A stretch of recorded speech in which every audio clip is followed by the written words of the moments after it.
So I mentioned to you guys last in our session 0 for this season that I was going to try some improv exercises with the group before our stream started, just to help us kind of get warmed up and you know, kind of feeling funky and everything.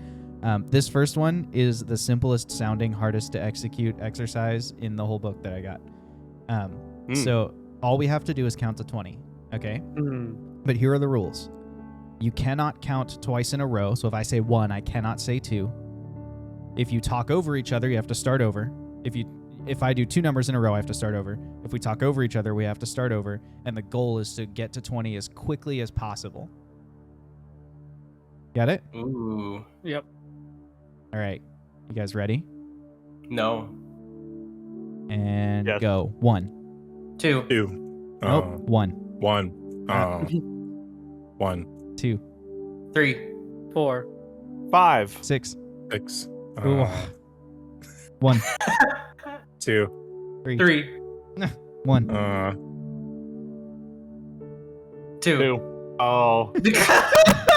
1. 2. 3. 4. 5. 6. 7. 7. No. 1. 2. 3. 4. 5. 6. 7. 8. 9. 9. Damn it. 1. 2. 2. 1. 1. 0. 1. 2. 3. 4. 4. 1. 2. 2. 1. 1. 2. 3. 4. 5. 6. 7. 8. 9. 10. 11. 12. 13. 14. 15. 15. No. Oh. 1. 2. 3. 4. 5. 6. 7. 8. 9. 10. 11. 12.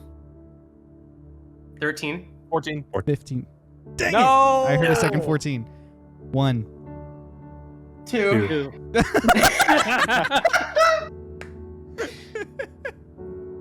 1. 2. 3. 4. 5. 6. 7. 8. 9. 10. 10. 11. Ah, Ah. We've only got a minute left, guys. 1. 1. 2. Thanks for that, 3. train. 4.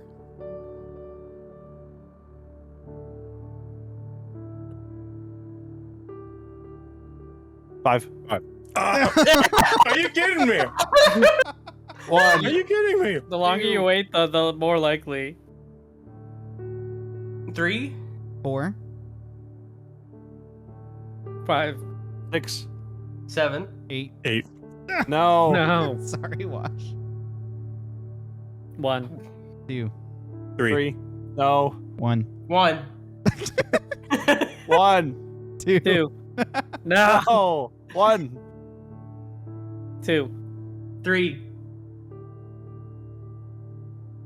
4. 5. 6. 7. 8. 9. 10. 11. 12. 13. 14. 15. No. We only had 1 second left anyway. Dang. Man, we got got so 15. close. Yeah. That was pretty Maybe. cool, though. That was fun. That was something. We were worse at Oh. that than I thought we would be. I was like trying to go in order. Like I was like trying to create an order. Right? We had all these high hopes, and then there we were. I think that one benefits if you're like Oh. in person, like in a circle. Yeah. Sure. Hello, chat. I hope you're well tonight. I'm feeling great. Music for tonight's episode of the Wing Badger Tavern is provided by Keyvine McLeod. Shout out to him. He makes all his music available for free. Love that. Check him out on Spotify or wherever. Also joined tonight by special guest Wash Brunello, longtime friend of the channel, longtime friend of the campaign here, kicking butt. You can see him at twitch.tv/Wash Brunello. It's pretty rad. You can see has the his other own- half of his face at twitch.tv/WashBurnello. That's the way it works. Yeah. This is like the free tier of content, and then over at twitch.tv/Wash Brunello, he has like shoulders and everything. Like he's like a whole it's person crazy. over there. Yeah, it's insane. That's insane. Love that. So I'm gonna just jump right in here because you guys are gonna have a chance in a little bit to introduce yourselves and who you are. So we're gonna start with our opening monologue here. You have been traveling across northern central Urda to the east, aiming for a goal near the draconic city of Fladena. In fact, I have a map to show everybody exactly where you've been going. Whoa. If you look along the top of the map there, those of you who are here live, sorry, podcasters, I can't show you this in audio form. But if you look along the top of the map there, you've been aiming for the ALF tower near Fladena there, off to the right. So you've been traveling east, aiming for your goal near Fladena, the fallen tower of the Eos Lore Foundation. It is here that you believe Garlel, the avatar of Gomteus, is imprisoned. You hope that by freeing Garlel, you will be one step closer to vanquishing the aboleths responsible for sucking magic out of the world nearly 3 years ago in an event known as the Darkening. About 500 miles remain in your journey, which is perhaps 6 days if you push your cipher truck to its limits. But tonight, you're camped along Misty Run, the river connecting the human nation of Aspesh to your south, with Lake Noctua and the seas of the north. It's a cool evening, and the four of you sit by the fire chatting. How about you introduce us? Tell us who you are, what you look like. We'll start with Fox. I am Matt, playing the character Fox. I'm a rogue changeling, and I just got over having COVID in real life, not Fox. Fox does not have COVID. What does Fox look like, Yeah. Matt? Tell us about Fox. That's right!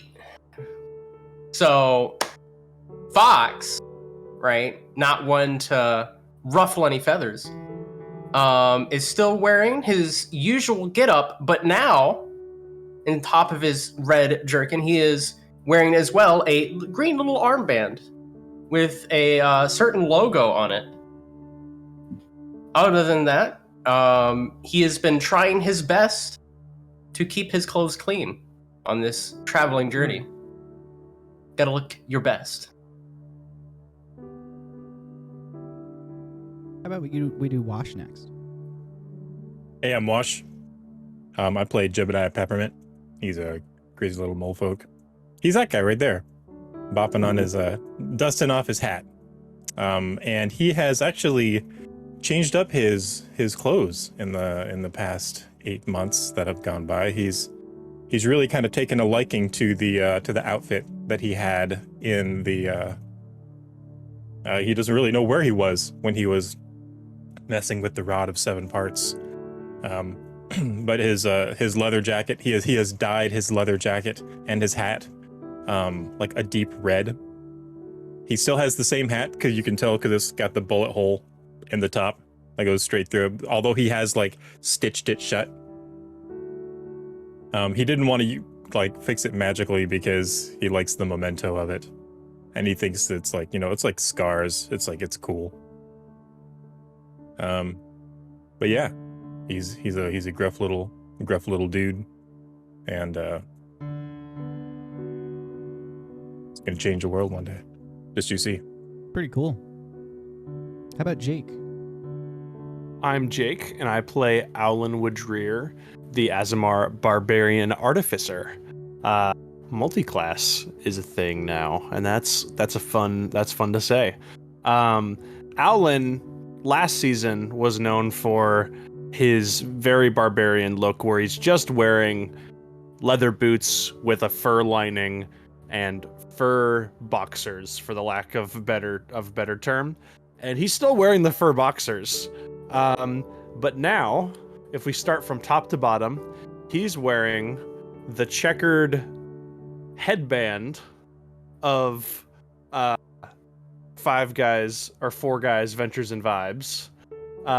And then he's also wearing these thick spectacles that make his eyes look very large and have very thick rims. They're just kind of clunky for his face. And then if you go down, he's also wearing a big tool belt filled with lots of doodads and gizmos, and he's got a hammer and all the various tinkerer devices. It's got lots of pockets. Think like Batman's utility belt, but Nice.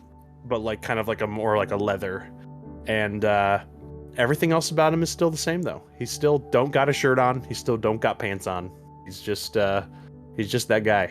I love the idea of Alan having this utility belt that's full of tools that you can't identify or recognize, like really intricate fine things and soldering kits and stuff. And then there's just a hammer. Like it's just this one tool that everybody knows. Sometimes that's what you need. That's right. As Adam Savage says, every tool's a hammer if you try hard enough.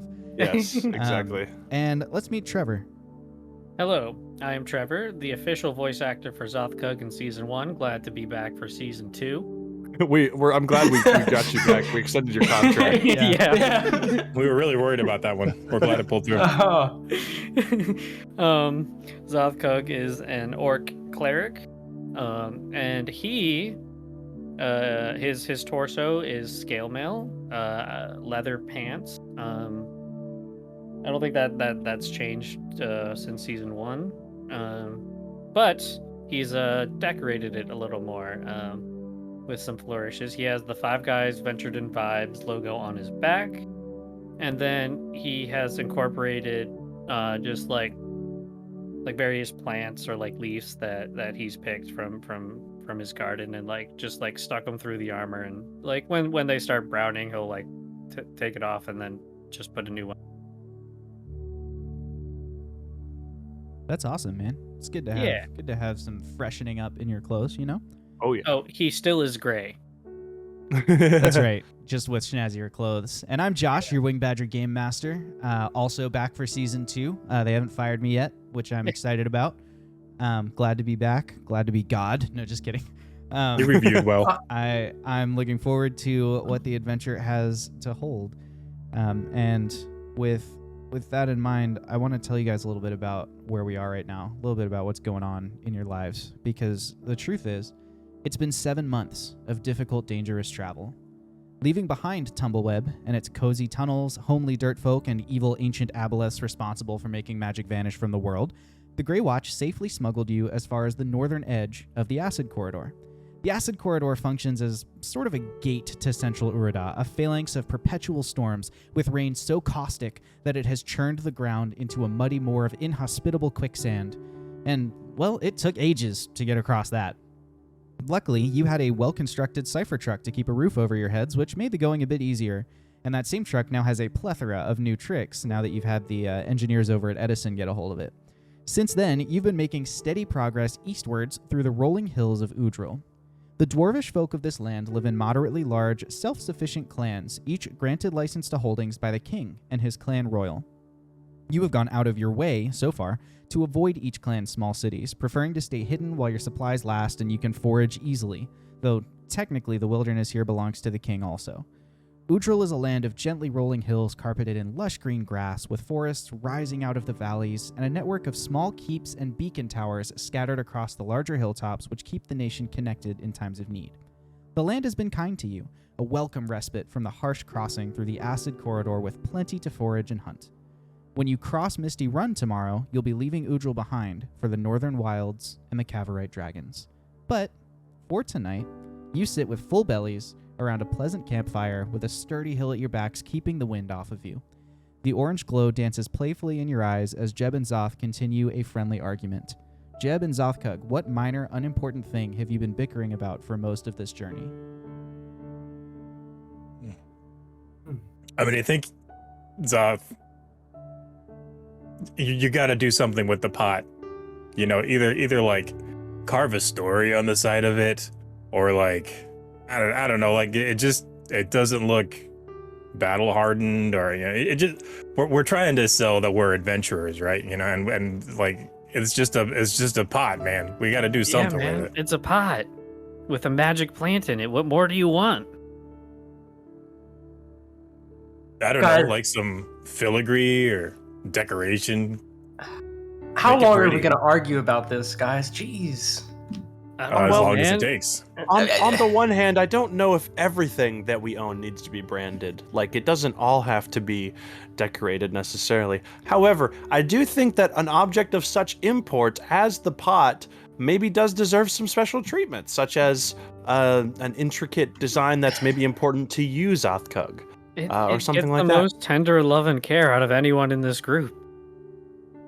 Just Maybe you then, should Alan. name it. just then, as you're having this conversation, you hear a soft thump behind you. Turning to your cipher truck, you see a human in a dark cloak with a violet bandana tied across the lower half of her face, arms full of adventuring gear. Your adventuring gear. She's just hopped down from the back door of your truck, and the thump was the sound of her shutting the door just a little too loudly. Arms full of excess rope and climbing equipment and staves and blades and all sorts of things that you had stocked back there. She locks eyes with Fox for just a heartbeat and then gives a loud shout, rushing from the clearing with the gear. You hear answering cries from the woods beneath you and the sounds of several sets of running footsteps coming your way. And you know what that means. It means it's story time at the Wing Badger Tavern. We'll be right back. Zanir, Gaunteus, Kotix, Owara. Long ago, the four ancients created a world in harmony. Then, everything changed when the chat emped magic. Only Kelnor, master of good vibes, could stop them, but when the world needed him most, he vanished. 2 years have passed, and 4 adventurers have discovered a conspiracy, a company selling magic. And although their roleplay is great, they have a lot of XP to earn before they're ready to save anyone. But I believe they can save the world. Welcome back to the evening here at the Wing Badger Tavern. Right now, there are 6 people running up towards you from the cover of the forest, 6 bandits. 3 of them take a knee and fire 3 arrows towards you as their surprise round. 1 at Jeb, 1 at Fox, and 1 at Owlin. Jebediah, I'm assuming a 7 does not pass your AC. It does not. All right. Fox, does an 11 beat your AC? No. Okay. No. Uh-oh, Owlin, does a 16 beat your AC? It does. Okay, so 1 arrow kind of scrapes across your cheek as you turn around, Owlin, dealing 4 hit points of damage as you turn Dang. towards them, running from the woods. And now you have 60 seconds to talk tactics. There are 3 people rushing you with short swords for close combat, and then the 3 people who have taken a knee who will presumably continue firing their bow and arrows at you. Listen, guys, you got this? Because our shit's running away from us. Somebody's got to get it. Yes, I do I was believe gonna that try and that's. cast Calm Emotions. Ooh. I mean that is something. I mean it's worth a try. I'm gonna stop the person who stole our stuff in their tracks, or attempt to anyway. All right, if you got that handled, I'll try to handle the 3 people charging at us. Wait, DM. Yeah? Does that mean they have our literal weapons? No, this is like your excess gear. You have your inventories okay. on you. This is, like, oh, we got extra rope in there and some, Right, climbing shoes right. and stuff like that. Okay, just making sure we're not defenseless. No, you're not that at peace around this campfire. Fair enough. All right, there's a 20-second warning. It sounds like you guys might be good, though. You ready? Yeah. Yes. All Could I right, go first? let's begin combat. And sounds like Zoth is going first. Yep. Yeah. So I'm gonna move. Is the person who took the gears with like in the same group?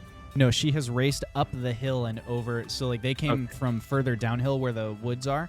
And then above you, you're kind of underneath, like, a little embankment to keep the wind off of you. So she is climbing further up the hill to go over the other end. I'm gonna move to get into a 60-foot range of the whole group, Okay.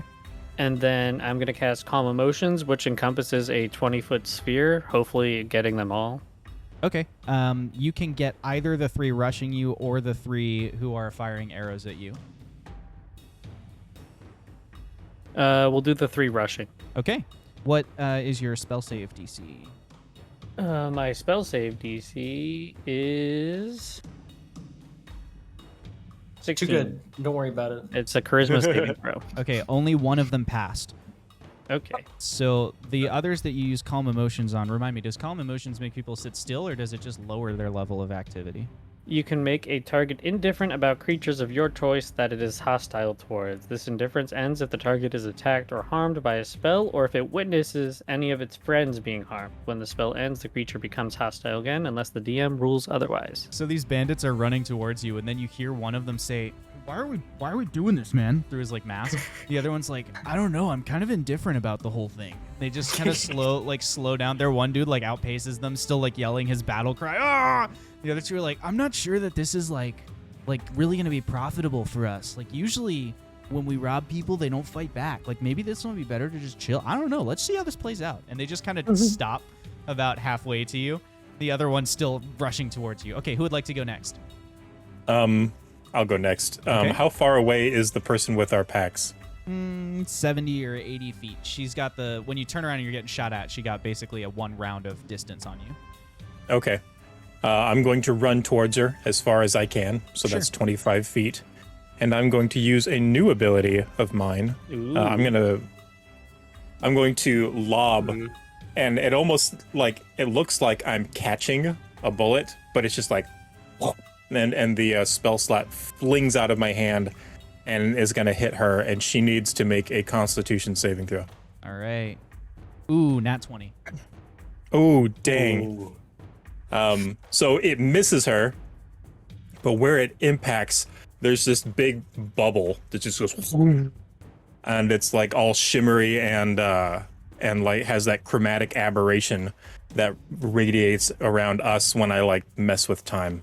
Several blades of grass like shrivel up in the sort of spill of energy. They like singe behind her, and you can see she like, high steps for a couple steps. Like maybe it was really close to her feet, but it just didn't quite hit her. Who's next, Fox or Alan? I'm seeing that Jeb has failed to stop the person making off with our stuff. That's clearly priority here. And I'm gonna go deal with that and use. I'm gonna dash the whole distance. I'm gonna try to go 60 feet. Okay. Which should take up my entire turn if I remember dashing mechanics correctly. It does, yes. So yeah, I should be within 10 feet of her. Yep, you're like 10, 15 feet behind her. All right, yeah, I'm just gonna be booking it. She's far away. He booking it. What are you doing, Alan? There's only one of them that's here that's being aggressive right now, right? There's one person rushing, and there are still 3 people who will be firing arrows. Oh, they're firing arrows. Okay. So okay. the 3 people further back are like basically took a knee and are drawing. Are they? I thought. Okay. So the calm emotion spell didn't make them stop attacking. It just couldn't reach everybody. So 2 of the people with their swords drawn stopped, but the further back line wasn't in range. Got it. Is the okay? If we're in our mind's eye here, yeah. If I were to cast a spell that has a 20-foot cube, how many people could I get? You could either get the 2 people who are standing still, the 3 people who are in the back, or the 1 guy who's rushing, because he's outpaced his friends now. We'll get the 3 guys who are in the back. Okay. I'm gonna cast Fairy Fire, which every creature in a 20-foot cube needs to make a Dexterity saving throw, and on a failed Dexterity saving throw, they're going to be outlined in green light, and any attack on them will have advantage. 2 ones and a 5. Okay, sweet. So they all have a green glowing light around them, so they're really easy to see, and so any attack on them has advantage, and they also can't turn invisible if they happen to have the ability to turn invisible. Got it. Well, okay then. I'm going to take this opportunity now that you've all finished your turns to explain to chat and our listeners that you are able to use magic because Jebediah has drawn the rod that he has, his rod of 7 parts. Yep. We explained this again in session 0 last week, so if you want more detail, check out the podcast that came out last Friday. But basically, it is made from past eras, so it has the weave of magic from those past eras in it. So sort of like an aura that is around Jeb. Whenever he is holding it and it's making contact with his hands, everyone around him, including the bad guys, can use magic because there is the weave of past ages rather than the current weave of magic, which is still missing. So just so that makes sense to you, if you're like, how did they get their spells? I thought the whole point was that they don't have spells. Jeb found a loophole. That's what happened. And then also for flavor, when this happens, Owlin puts his fingers on the side of his glasses like he's Cyclops from X-Men, and this like aurora borealis light like flows from the lenses of his glasses and then surrounds the guys, the bad guys. Very cool. I respect it. Okay, the one guy rushing you is going to attack first, and seeing that it's just Owlin and Zoth left, he's like, well, these are the two gigantic ones, so I guess they're both threats. So he's just going to attack Owlin first because he saw Owlin cast a spell. Owlin, does a 12 hit you? It does barely, yes. Rough. He hits you with his short sword, and he deals 3 points of damage. So he hits you with his short sword in the way that, like, I don't know, a pathetic slap might hit you. He doesn't it doesn't really do a whole lot. It just is like, now he's in front of you and you're angry at him. The other two guys are still chilling, and then in the back, the 3 bowmen are going to take their shots at Zothkug. Zoth, I've got a 17, a 12, and a 9. How many of those hit you? You might be muted.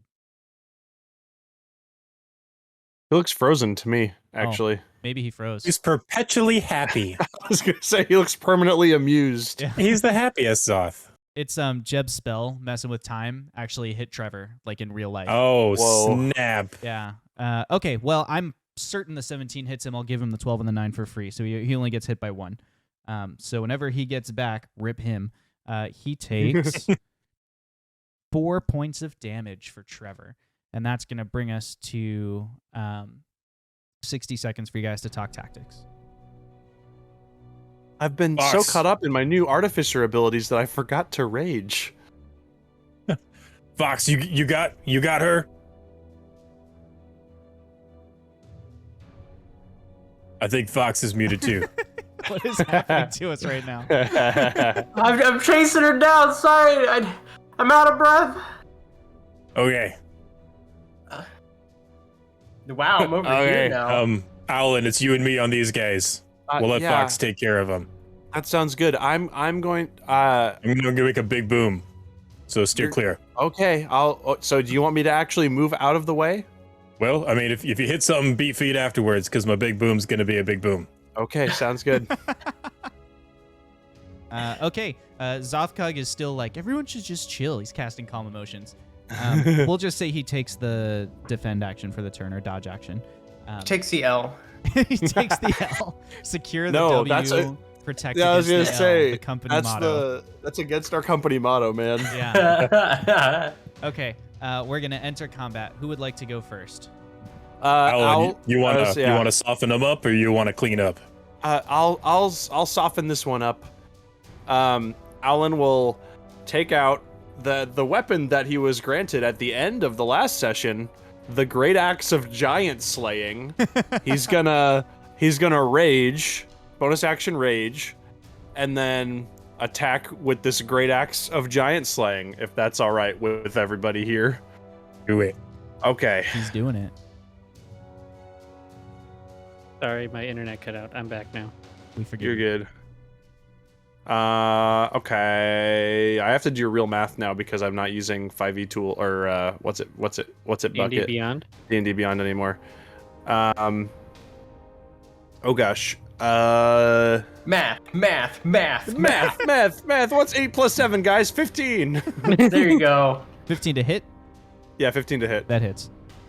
Sweet. Up close short sword guy. All right. Yes, up close short sword guy. Okay, that's a 3 and a 2 on the d6s, which is 5 plus 4 is 9. 9 dibblage. 9 dibblage. You hit him for 9, and wait, and then wait, what does rage do? Strength checks plus 2 melee damage. Dude, that's we 11. played D&D Guys. recently, I swear. Okay, it's 11. And then now I'm going to try, even though it may provoke an attack of opportunity, I'm going to get away. Okay.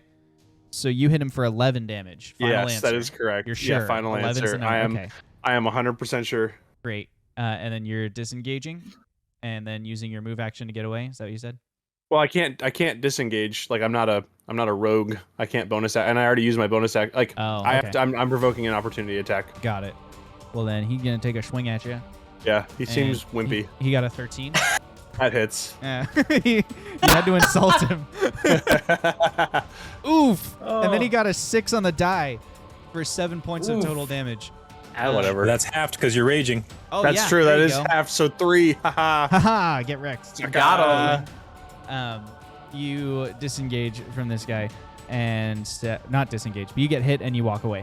And that Yep. brings us to, I guess, Jeb. You want to go next? Yeah. Does Jeb have his new thing yet?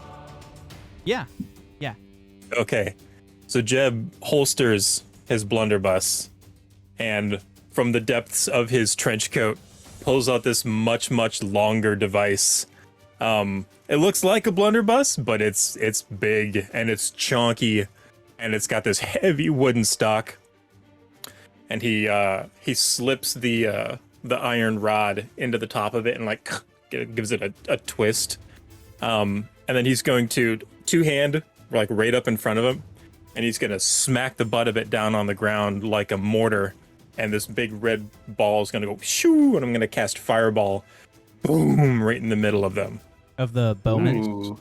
Yeah, I need how many can I get in a fireball radius? I think it's like what is it, a 20-foot radius? It's 20-foot radius, so just like Alan's fairy fire spell, you can get the 3 bowmen or the 1 short sword dude and Alan. Well, I'll get Alan the ran 3 away bowmen. 30 feet. Oh, From okay. yeah. from the Okay. short sword dude. That I'll was get the ones that Alan was attacking. Okay, That was just one guy. That would be the- a 9 and a 15. What's your spell save DC? Those are actually pretty high. Yeah. My spell save is 14. Okay, so only the 1 takes full damage, but they still get 4d8 for the other 2. They take 8d6. Or yeah, Nice. and it's 4d6 for the 2 who saved, and then the 1 who didn't is 8d6. 35 total fire damage. I'll let you cut that in half for the ones that saved. Sweet. 35 to okay, so all of including the ones who took half damage, all of the bowmen just like explode, like they're all dead. Well, one of them is unconscious. The others are like dead. They did not have very much Wow. HP. But one of them is laying on the ground unconscious, singed, and the others are gone. Ash. Fox, you are pursuing the lady who ran off with your inventory. She used her last turn to continue running away, so your dash action put you 20 feet behind her. She ran another 40 feet away, which puts you now 60 feet behind. All right. I can kind of see where this is going. So I'm going to spend an action to change. I'm going to like change into a minotaur shape. Whoa. And change my voice into a deeper, like gravelly voice, and be like, "You better come back here before I curse you with this fist," and like keep running. Roll intimidate with disadvantage because you're like out of breath as you're trying to yell this at her. Boop doop boop boop. All right, that's my first roll. I hope to God I don't roll that much lower. Damn it, I did. I got an 8. Really intimidating. Unfortunately, you yell at her and she is like beaten feet. She doesn't even really hear you. Like you can't quite yell loud enough. So like if she would just turn and look, she'd probably be very scared. But because All right, she's well- just on the way, she's trying to make her way out. Since I spent an action, I'll just keep running my 30 feet. Okay. Bonus action dash. So she ran 40 feet. I ran 30 feet. So she's now 30 feet away from me. Matt, can't you bonus action dash? Can you bonus action that? I thought that was a double action. I think That's a rogue rogues thing. Can Rogue. bonus action dash. I just don't remember when. But Oh, you're right. It's a Cunning it's a bonus action. Yeah, it's your Cunning action. Thank you for reminding me So to look at my cunning. character sheet. Yeah. Let's go. Yeah. All right. Bam. I'm Bam. now on top of her. all right. Bam. That's rephrase that.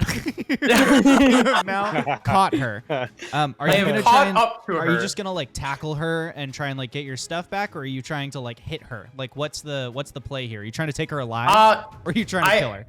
Well, I'm just trying to catch up right now. I don't think I have enough actions to do anything this turn. Okay, so So- I picture this then as you've like now drawn even with her, but as a minotaur because you're a Yes. shapeshifter. So she's I like am literally breathing down her neck. looks over and there's just a minotaur next to her. She like and continues running.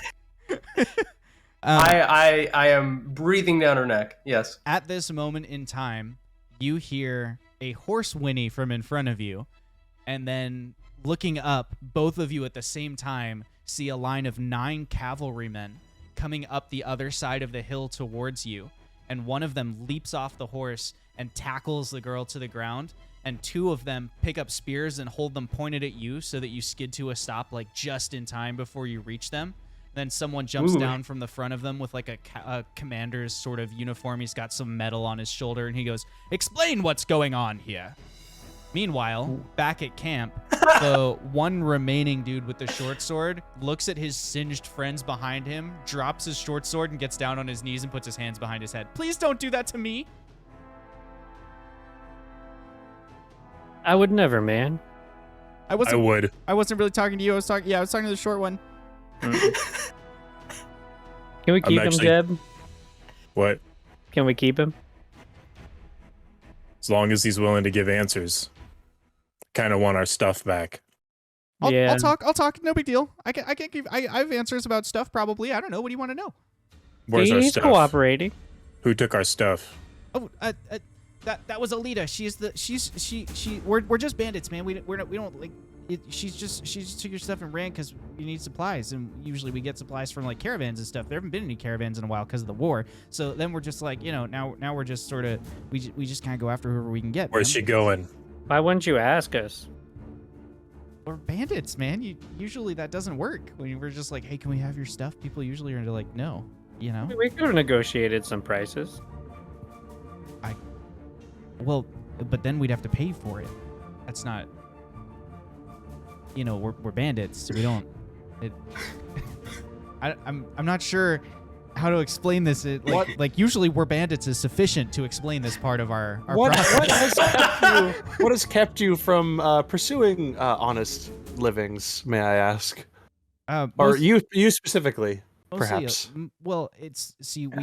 We were slaves and we escaped, and so people usually are like, oh, they're slaves, we should just capture them again and send them back to Hishala, and then it's the whole thing. But While he's talking, I cast Mold Earth to form like an anthill around him, so like just the tip of his face is poking out the top. and his arms, because he put them behind his head, so his arms are like just his arms and his head are poking out the top. It's like, whoa, man, that's how are you doing that? That's crazy. I know I'm scared and I don't want to die and all, but like, is that real magic? I don't see a cipher. Meanwhile, it's not on the real other magic. side of the hill, Fox, as a Minotaur, stands before some Lancer Captain Commander guy who is like, explain yourself. Why are you pursuing this young woman? Whoa, hey, hey man, it's chill. All right, I'm gonna shapeshift back into my human form. I'm like, listen, that person, yeah, that Twitch TOS breaking word stole her stuff, and I was trying to intimidate it to get it back. Is this true, woman? And like one of the cavalrymen has like helped her to her feet because they thought you were chasing her, and is like, but then they look at her and see like the bandana covering her face and the dark hooded cloak and the pile of things in her hands, and they're like, did you steal from this respectable, strange, shape-shifting creature? Yes, I did do that. They're branded. I did. Yes, I did that. Wow, Why you would you didn't. do so? And they're like very confused. Well, let's return this man's things at once. Return his things to him. Of course. Here. And she like hands you the bundle of your own stuff.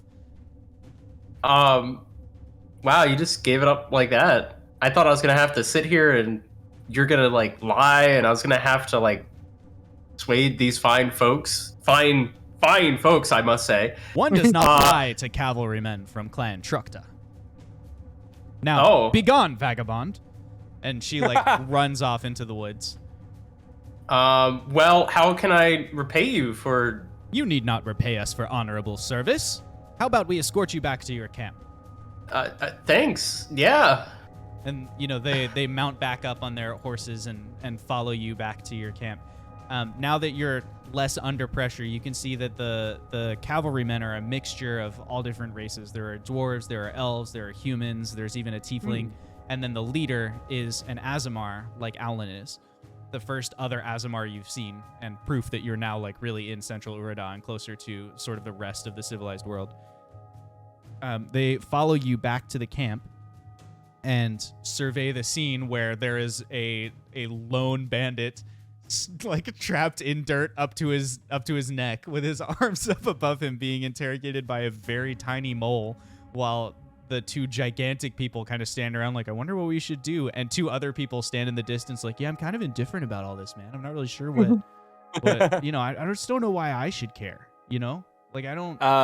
I would like to add that Alan, after hearing about like the plight of the bandit, would like to come up to him and try to persuade him to become a dungeon delver for 4 guys. Oh, I was gonna do that too. Just make your pitch. Just go for it. If you're interested in perhaps an alternate career opportunity, we have several different opportunities open at our company, 4 Guys Ventures and Vibes. And Alan maybe will point to his little bandana. And what is 4 Guys Ventures and Vibes? I haven't heard of that. Well, 4 Guys Ventures and Vibes is a dungeon delving company, you see. We delve into dungeons. People invest in our company. We delve into dungeons, find the loot, bring it back, give it to our investors, and reinvest it back into our company and pay our employees with it and such. And we're in need of perhaps research and development staff, people who are interested in creating gadgets and gizmos and tools that will help us in our dungeon delving. That's my personal favorite part of the business. We also need dungeon delvers. If you're more hands-on, you can also be a dungeon delver. Yes. I've never considered that this is how this might go. What's it pay? Depends on what you find. Yes, exactly. Depends on. It's a commission basis. So we just keep some of whatever we find as we're. Yes. Well, it depends. If you're a delver, yes. The R&D team gets paid consistent wage. Tell me about your profit loss records. Like, what's the long-standing sort of cash flow of your company? Well, we're very new. We are very new. We have a great amount of investment from an anonymous angel investor, though. We've started off very strong, and we're excited to reinvest that back into our company. Well, I'm willing to try it on like on a probationary basis. Like I'll do Yes. a short-term temp contract with you, and if it works out, That maybe sounds we can talk perfect. about extending it into something more permanent. Are there more of you that would be interested? Well, there were. He turns around or turns his head a little bit, looking back. There are these 2 guys, but I'm not sure what happened to them. What are you layabouts doing up there? What is going on? That was me. I'll end the spell. You end the spell, and they both look at each other and go, "We were attacking them because we were gonna rob them." Yeah! And then they turn around and like, "Oh, what happened to our? Oh dear. What's going on? What's going on here? Timmy, what you doing down there, buddy?" Timmy? Unemployment opportunity. That's what. Timmy cranes his neck around as much as he can, but he's still not quite looking at them, and he goes, "Frankie, you're never gonna believe these guys are gonna give us real jobs." But do they know about the whole slavery say thing? And, oh yeah, they don't seem to care very much. You guys don't care, do you? You don't mind? No. Well, As long as you promise not to do whatever bandits do when you're dungeon delving and working for us. Or like They in a actually way seem you like will there's be... a lot of overlap between the two It's a lot of fields. overlap. It's usually just you're banditing monsters instead of banditing like folk, if that makes sense. But what are monsters? Are we the monsters? Perhaps we were the monsters all along. They all kind of look at each other to think about it and go, "You know what? Yeah, we'll try it. And the other 2 guys drop their swords, walk up to you, and hold out their hands for a handshake. Over there. I'll give firm handshakes from both of us. An honorable resolution! And you turn around, and behind you is Fox with 9 mounted cavalrymen behind him. Hey, Fox, man, coming back up towards you with his stuff. What'd you do? I got it. I didn't get our stuff back. I tried to get our stuff back. These guys got our stuff back, and they're awesome. Are they They're looking for honorable. work too? Are you looking for work? We already have work and purpose, but thank you for considering us for what I'm sure is a very esteemed position. The lead cavalryman hops down. He's a big old burly knight. He's got this bushy brown beard. He's got these like playful brown eyes. And he's got a big sword sheathed at one hip, and then he's got a spear over his back and these big gauntlets on his hands. Basically everything about this man says like well-trained warrior. And he walks towards you and he puts on a pair of big spectacles, and as he does, it like shifts his robe just a little bit, and Owlin, you catch a glimpse of like a utility belt. It's not as advanced as your utility belt, obviously, but he's got like, a couple little gadgets and gizmos around his waist. And Does he look familiar to me at all? He does look a little familiar to you, but you can't place it as he stares more closely at you, and he goes, "As I live and breathe, Wadrir, is that you?" Yes. Do you? Who am I speaking to? You probably don't recognize me with the beard. I bet you'll recognize this little guy. And he opens a pouch on his belt and pulls out a little wind-up figure. He winds it up and sets it on the ground, and it begins wandering towards you, dispensing little candy pezzes on the ground. My friend! And hello! Alan immediately embraces him, hugs him. Well, actually, no, he takes a candy off the ground first, puts it in his mouth, and then hugs him. They're just as delicious, are they not? And he gives you a big hug. My name, and he looks at your friends, is Makar Pedrin, since Owlin is, as usual, too busy thinking about thinking to introduce me to people. And I am very pleased to meet all of you. What has brought you here? What has happened to you since the dark? I thought when the tower fell, I wasn't sure what happened to you. How do you come to be here? I did not expect to see you again. How long do you have? It has been a very long time, and in fact, it's been a longer time than these guys even know.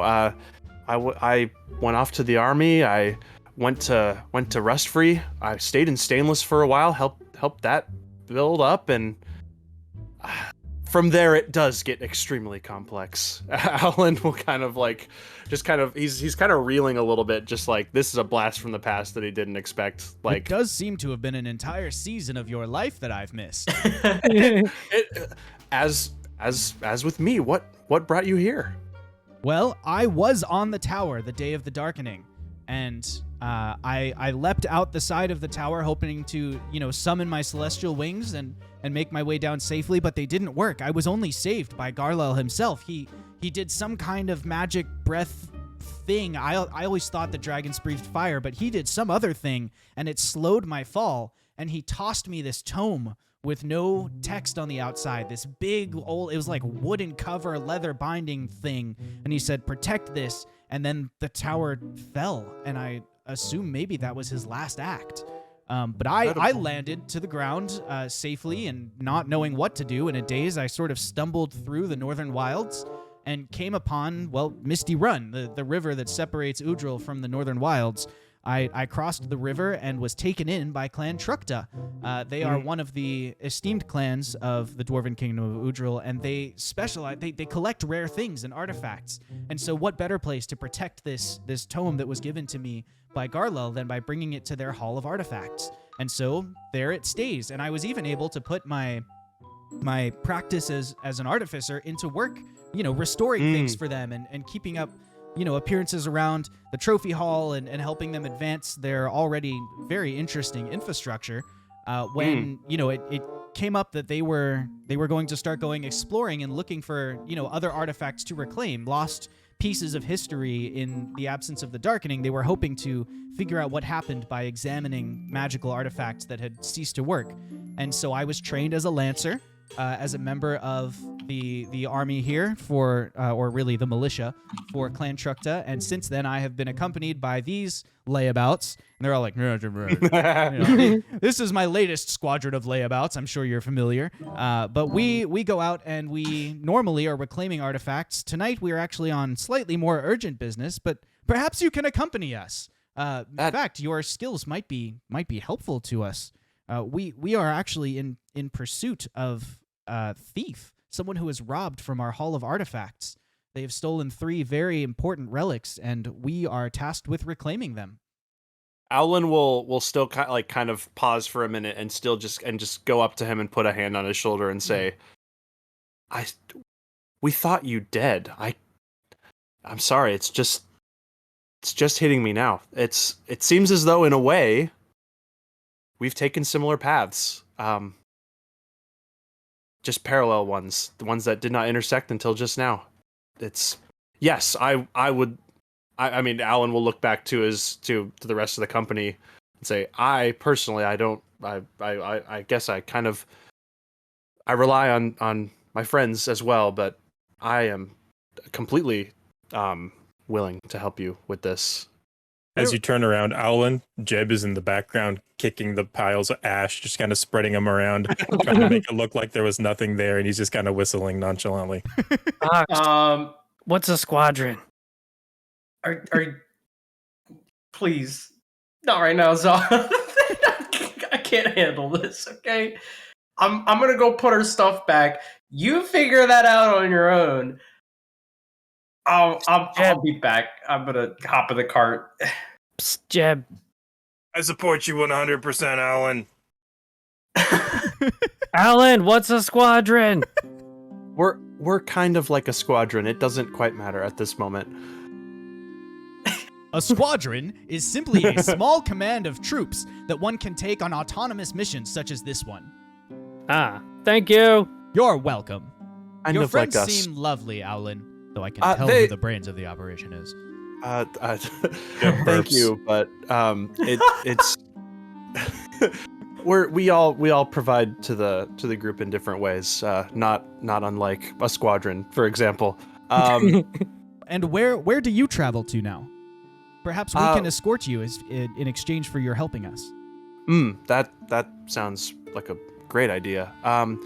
Well, at the moment, we are also in search of remnants of pre-darkening things, but not necessarily artifacts in this case. We are in search of the avatars. The avatars themselves? Yes. We've all been struck with visions that we believe to be from the gods, of where the avatars are, and we've come across intelligence that reinforces our previous knowledge, and we believe them to be trapped and imprisoned and siphoned, their energy siphoned to power a nefarious plot against Urida, and we intend to free them. You mean to tell me that our old mentor, Garlel, is alive? Yes. I do believe so. I do not even know how to process this. I shall compartmentalize and continue to focus on tonight's mission. Alan will put his hand on his shoulder again and just be like, just like old times. Well then, shall we ride? Yes, I believe we shall. And then Alan will once again look back at the party and kind of be like, shall we ride? You just see Let's Zal go. giving you a thumbs up. Where Are we are your taking a mounts? cart? Yes, Yeah, we'll jumps up ride on in the front of the cart. He's like, rum, rum, rum, rum, rum, rum. Doth is in shotgun. This I'll is ride what in is the a back. fascinating device. You will I have was to tell about me to about say. it, but later. For now, what we could use actually is your skills as a tracker, Owlin. Unfortunately, this thief's got several hours head start on us, nearly half a day. Perhaps you can pick up his trail. We lost it coming out of the woods over this hill. Well, my tracking is a bit rusty, but I am willing to give it a try. So Zoth will come over to you, touch your shoulder, and it's like, you got this, bud. And he casts guidance. Aw. Jeb, do you still have your Thanks. weapon out? No, he's been like kicking these piles of dust around. He would have holstered it. So you try to cast guidance, but nothing happens. Jeb, Oh yeah, sorry. And he just kind of holds it. I cast guidance. You sure do. What manner of strange connection is that? Was that real magic? Yes. Yes. How did you... It's He looks over at Jeb and goes, is that what I think it is? No. Depends what you think it is. It looks like a piece of the Rod of Seven Parts. From Yeah, the old legend. Nah, it's just a piece of metal. And Jeb like cocks the gun like Deception.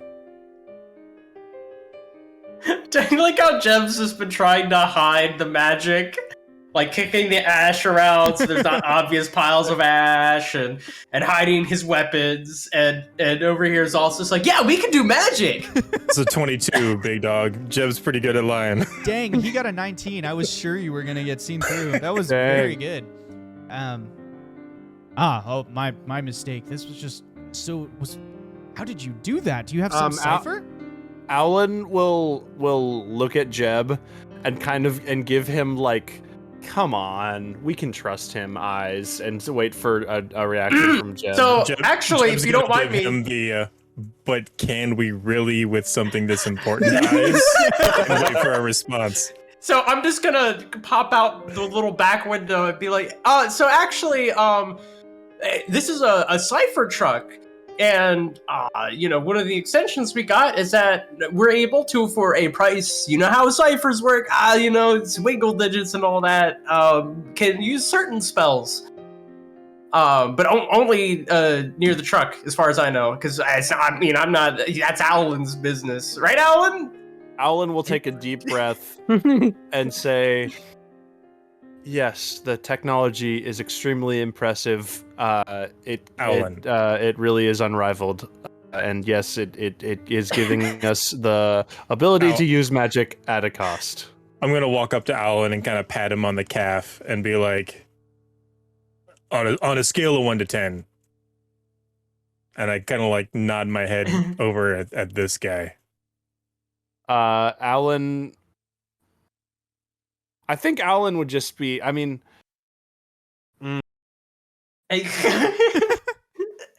Alan would say 10. Really? He was Alan my and best I go friend. way back. Of course, you would Yes. rate me a 10. Don't worry, you'll work your way up. Okay. Well, sir, what was your name again? My name is Makar Pedrin. Makar. Okay, cool, Mr. Pedrin. Maybe you, I, and Alan can sit down and talk, but some things are not really meant for common ears, if you know what I mean. He's calling you common, and he's absolutely right, Makar says to his lancers. They all just like shrug. Like this is clearly friendly teasing. It's not like he's just bullying his Yeah. swordsman. Now you layabouts, it's time to go to work. Alan, where did this man go? I rolled a 17 for nature. Add a You are able D4 to to pick that. up the trail. Add a D4 to that? Yeah. Oh, sweet. All right, let me add a D4 to that real quick. Yeah. Add 3 to that, so a dirty 20. All right. You successfully pick up the trail, and within moments, everyone is off. And on the way, he is riding next to the window of the cipher truck. Makar is, so that he can explain what happened. You see this minstrel he's played for Clan Truckta many times. I believe he just sort of makes his rounds of all the different clans.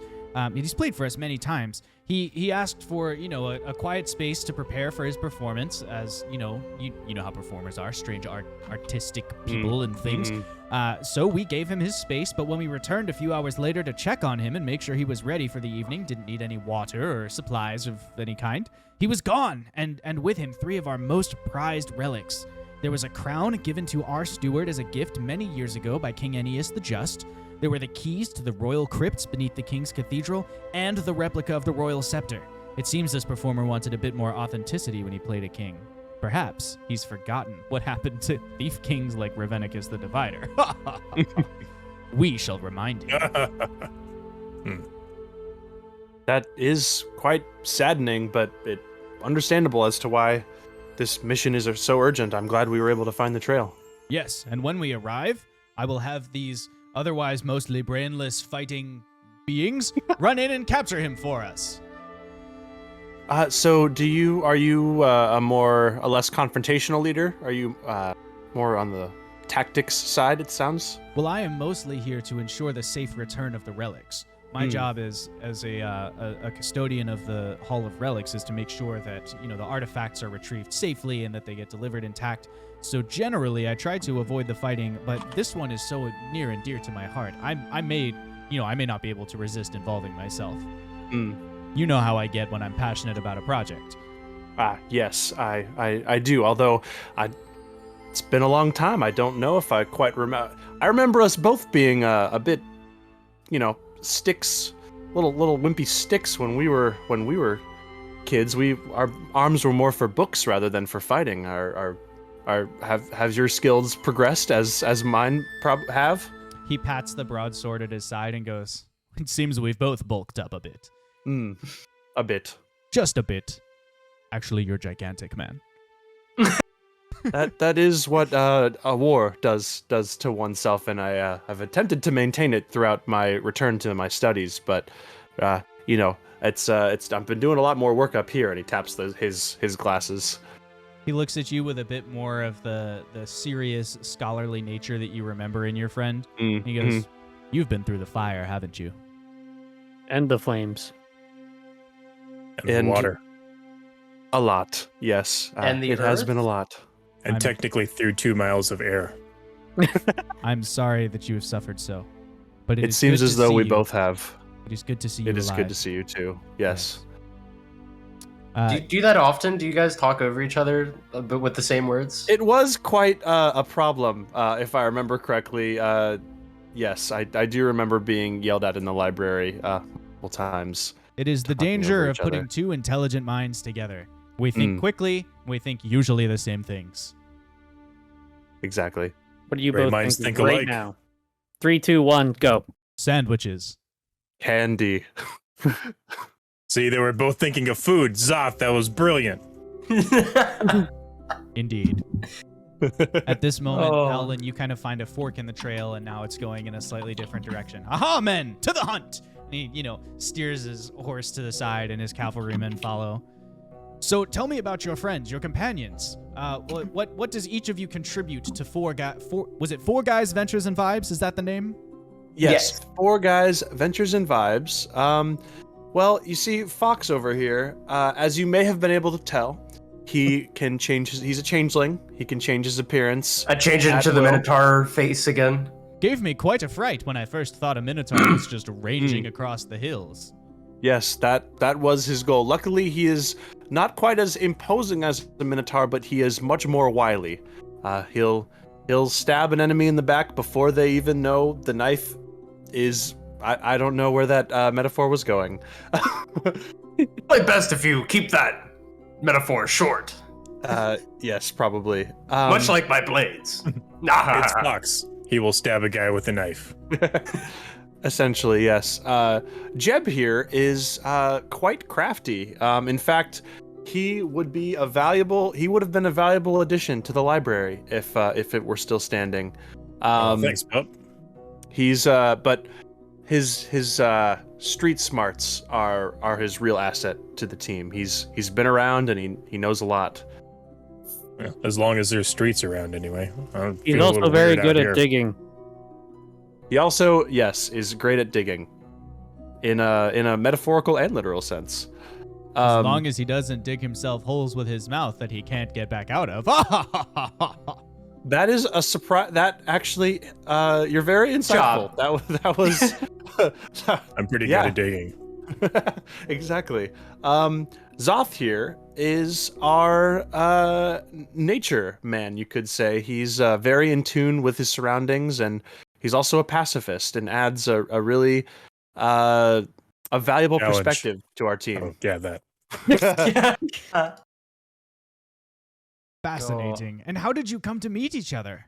Tell me of your journeys. Have you been searching for the avatars since you met? Did you meet in pursuit of that goal? No. Not Well, quite. You go, Zoth. You- You explain it. Okay. So Fox and I we left our hometown, and we took a tunnel to go under the acid rain, and then Jeb and Alan fell through a hole, and just sort of like we ran into them when they fell through a hole. Well, Uh, Alan fell through the hole. whoa, I was whoa, already whoa. down there. Yeah, what he just said. We Oh, met that's him already down there. That's right. I mean, could you imagine me falling into? I mean, I make holes. I don't fall into That's them. true. That's true. I'm sorry, Jeb. No. Not unless I willingly intend to. Yes, of course. at first our we all had different objectives as a group, and we kind of simply happened to run into each other. But after a while, our objective kind of collectively became escape where we were and get to somewhere else, and then it became, as we learned more and more about kind of the state of Urda, you know, the Elnor avatar spoke to me. freeing thing. Yes. Elnor spoke to us. Dude, we fought we fought a giant serpent thingy that called itself an elder god. That was great. You fought a what? Well, we didn't actually fight it. We simply With words gave it secrets that it desired, and it don't- gave I us a won. secret. You don't mean Kyvan. Yes, we You've encountered encountered Kyvan. Kyvan? Yes, We have. As far as we know, we're the only ones to survive an encounter with Kyvan. I didn't even know Kyvan was real. I thought he was mythological. I remember studying him with you.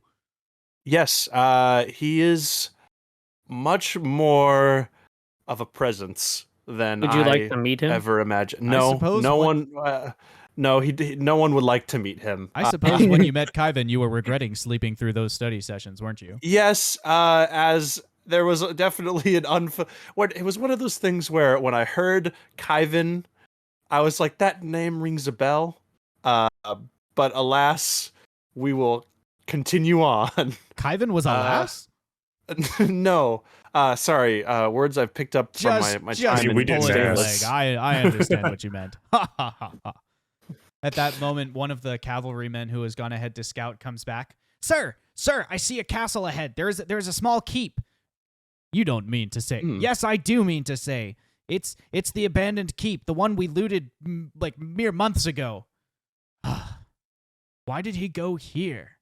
Well, anyway, this thieving fopdoodle has taken himself to a small keep in the middle of nowhere. There's no artifacts in it. We've already, not looted is too strong of a term. We've reclaimed from this place. After the darkening, as a it dungeon was delving abandoned. company, we fully condone looting. It's no problem. After the darkening, it was abandoned by what we think might have been an extension of the Order of the Exalted Ring, those strange wizards who lived up on top of the thing. And they abandoned it because all their magic stuff stopped working, so we took it to see if we could get it all to work. But now, apparently, this miscreant, this I don't even have a word strong enough for this absolute disaster of a Buffoon. Buffoon is good. This disaster of a buffoon has taken refuge in this keep. Be on your guard. He's had plenty of time to prepare for our arrival. Well, in fact, perhaps this might be a better job for dungeon delvers than for mounted infantry. Do you know his strategy? Like, is he like a traps guy? He's a minstrel. He's a performer. I have no idea what his strategy is, but I'm sure it's dramatic. Guys, I got an idea. I got an idea. I have one more question before we go into ideas. Did he seem to have any help, or do you think he's simply home alone? I think he's probably by himself. I think he's probably, without anyone with him in the home. Okay, interesting. Yes. To his comfy abode. Maybe he's skulking. Lonely in my abode. Yes, those are all ways that you could frame the situation. Okay. Do you think he would give us a performance if we paid him? I don't I got think an we idea. desire a performance anymore. I simply think we want to an reclaim idea. these artifacts. Fox, what is your idea? Okay, so hear Hey, me Fox, out, right? Before you give your idea, hold on a second. No! Yes. Go on, Jeb. I will wait patiently. Okay, He's I'm lying. done. He's not Go feeling ahead. patient at all. go ahead. I'm done. Okay. So, all right. Hear me out, okay? I got an awesome idea. What if I, right, show up pretending to be another wandering minstrel, get him to confess the location of the whereabout of the items, and then bam, y'all just jump him when I give Do you the know how to keyword. play an instrument? Sure. That doesn't sound very convincing. What instrument did you play? I've never seen you play an instrument in all of our time together. You Please know, don't say ham bone. starts Ham bone's digging. not a real instrument. Start digging through the bags in the back, and I pull out my bell, I played the bell, of course. The You bell. don't even have two? Can I this roll performance to the bell and sing like a little like I'll sing to it, but I'm gonna roll performance for this. Sure. All right. Okay. Before I tell you what the roll is, Oh no. ding! There once was a time. In a land once far away, ding ding, a man named D and me named you. We all know Zoth. about Choo-Choo. Zoth, we need to double check those rations, man. I think some of them went bad or something. Like, I got it. Deb, are you sure you haven't been like slipping something into his food or something? No, guys, I got. I mean, that would have been my. If I had, then this wouldn't be a surprise. But I am Alright. thoroughly shocked. Okay, maybe the bell wasn't the best choice. Like, Understandable. do I have gray hair? Do I have gray hair on the side now? What did you roll? I rolled a nat one. All right. Yeah. Okay, Fox. Yes, I think that's a fantastic idea. You should go down in there and do that. All right, I got I this. don't think you should do that. 'Twas a rousing melody, but I fear that this is probably beyond performance. I feel Don't worry, that I got this. And I shapeshift into a guy with long blonde hair, well kept face, still wearing my clothes, and I just pull the bell along, and I wink to everybody, and run off. Oh no! Oh How dear. big is this bell? It's like the little bell you ring. What do you mean? Then what do you mean? Like pull the bell along? You actually That's what I was like, pulling along. I like- wrong choice of Did word. you like okay. sling it over your shoulder and forget it's on like a 4-foot rope or something? I like to picture it as a hollowed out piano, but with just like the little reception bell from the hotels in it. You're just like pulling this piano shell like Bruno Mars in the music video for Grenade, but it's just the little like Oh. concession stand. Ding. No, it's just a bell, you know, Well- with a little rope. It's got a little rope, so Alright. you can do some I like guess little we should jiggy just get jag. into position and be ready. Yes. Yeah. What are the most Wow. offensive positions around this castle? This I'm keep? not Hey. very confident in this plan, but I trust Owlin, so if he trusts Fox, then I suppose we will Therefore- allow it. The thing that is paramount is that no matter what, you do not damage the artifacts. They're generations old. This replica of the scepter is said to date back to the first era and the first Dwarven king. What I will do is I will have my cavalrymen spread out and surround the castle, but far enough back that we can't be seen from it to try and prevent, so we don't spook him. And I'll let you do whatever your plan is to try and flush him out, and we will go from there. Men, It's nice. form a perimeter, and they gallop off. Do we have any idea how Sure. Fox will communicate to us? We'll know. And sir, it's nice that you think we have a plan. He's already ridden off. Oh, okay. Zoth, we do kind of have a plan. We also, if we want to continue to market ourselves, we always wanted to appear at least that we do have a plan. Oh, my bad. I'm not used to this whole business thing. It's okay. I'm glad you would like to. We be always have a genuine. plan. It doesn't always go to plan, but we Let's have one. go execute the plan. Fox, TM. having rushed ahead of the group, you find yourself at the front door to a small, lonely keep. It has a very shallow, like dirt moat dug in front of it that stretches around the sides. If you were to do a loop, you'd see it goes the whole way around the keep. And then there is a drawbridge which is raised and closed, and it's maybe, I don't know, 150, 200 shins long on a side, perfect square. And then each corner has a round tower. It's like the classic, exactly what you picture when you think keep. It looks just Right. like that. And on top of the wall, above the drawbridge, you can see a lone figure standing there. He's got a scepter, like a cane in one hand that he's leaning on very casually. He's got a very ornate crown over his head. And then he has a ring of presumably the keys to the crypt jingling in his hands. He sees you approach and he goes, "Lo, subject." Hello. My apologies. You appear of royal descent. I do not know of your name, and I take a bow. May I humbly request Your name, sire? No, I don't think you've earned that. Fair enough. I will give you my name instead. I am Joe Jinkelheimum, and I am a lone traveler. And I thought perhaps this was an abandoned keep. I did not realize it was inhabited. Roll I was looking for a place to stay. performance or deception, whichever you would prefer to use for this. Bum, bum, bum, ba-dum. It doesn't matter, because they're the same. But I get advantage. And I'm taking advantage of that. That's a 22. He looks at you and goes, I think you're full of schmidt. That's not your real name. What are you really here for? Are you here to try and take my things? And he spins the cane over one hand. He kind of like rotates it in a circle. Clicks it onto the ground. That is Speechless, true. I see. Caught in a lie. I said that is true. My name is Fox. Or at least that's what I go by. I am not usually one to give out my name freely for others who do not trust to do the same. Well, in the presence of a king, surely you must understand. There are just things that you have to earn in life.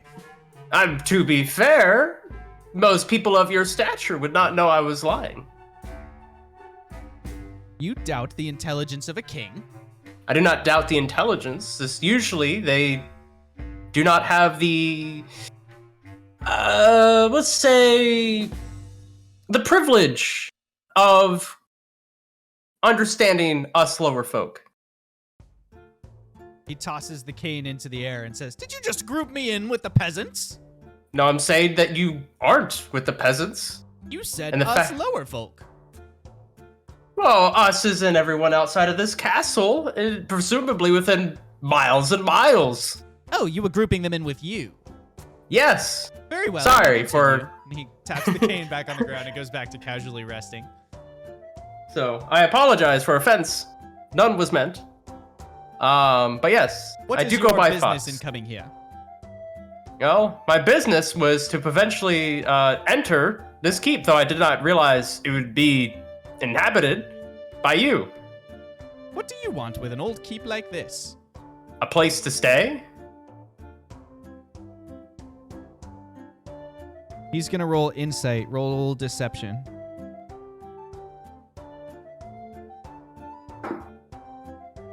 All right, that's a 24. What do you really want coming here? He crosses the cane in front of him, crosses his hands on top of them, and begins giving you a very, keen look. To be honest, right at the moment, it's to figure out more about you. You are a interesting figure I've never met before.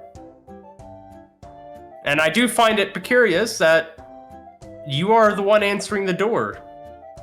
Usually kings do not answer for their own keeps. Well, I find myself lacking in staff a bit at the moment. Oh. Well, if that's the case, They all follow that pretender, Tactus the Unyielding. He tosses the cane up. I carry myself more regally than he ever has. if I may ask so presumptuously, are you in need? Because at the moment, all I do is, well, travel. And I picked up playing the bell very recently, if I do say so myself. Demonstrate to me your skill with the bell. He folds the cane and rests it over his shoulder. I'm ready. I'm so ready. It is at this moment, by the way, that the other three of you come within earshot. This is the first thing you hear. I dedicate this one to you, my sire. Oh boy. This is a 16. Ding ding. There once was a fair maiden, ding ding, ding ding, who once was living here today, ding ding. But now she's gone and run away from me, ding ding ding. And now I must find my way, ding ding. That is a piece I am currently working on, your sire. What do you think? It could use some workshopping, but the bones are there. The bones are there. I respect it. How long have you been playing the bell? To be honest, I just found this bell in a bag, and inspiration struck me. I like to pick up things here and there, and So for are the a next, thief. well, pick up things mentally. You understand? I like to learn, and I've decided I want to learn the bell. I don't believe you. I think you are some form of rogue or vagabond here to steal my things. Steal your things. You get the idea that he has sort of seen through your ruse at this point. I'm aware, and I refuse to give up since I made this plan. He's determined. Now, is that something you would accuse of a random person? Yes. I do have think that just is done quite it. rude. I do say so myself.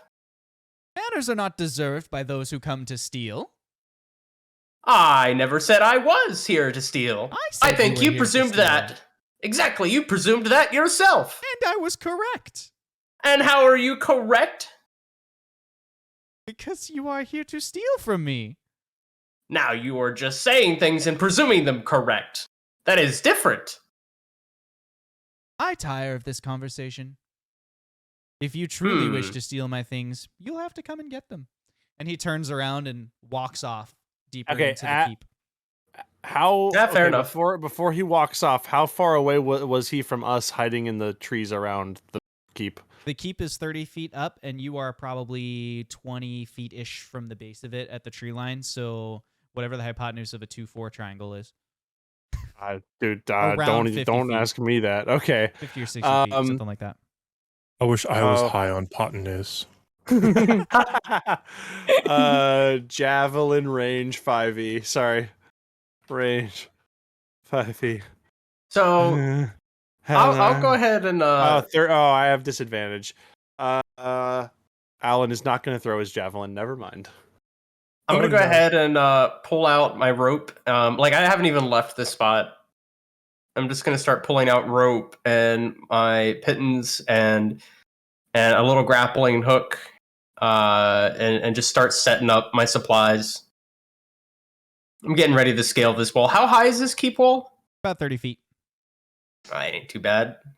Yeah. The drawbridge is 20 feet tall, and then there's, a little bit of bridge over the top of it. Yeah. Yeah. Oh, yeah.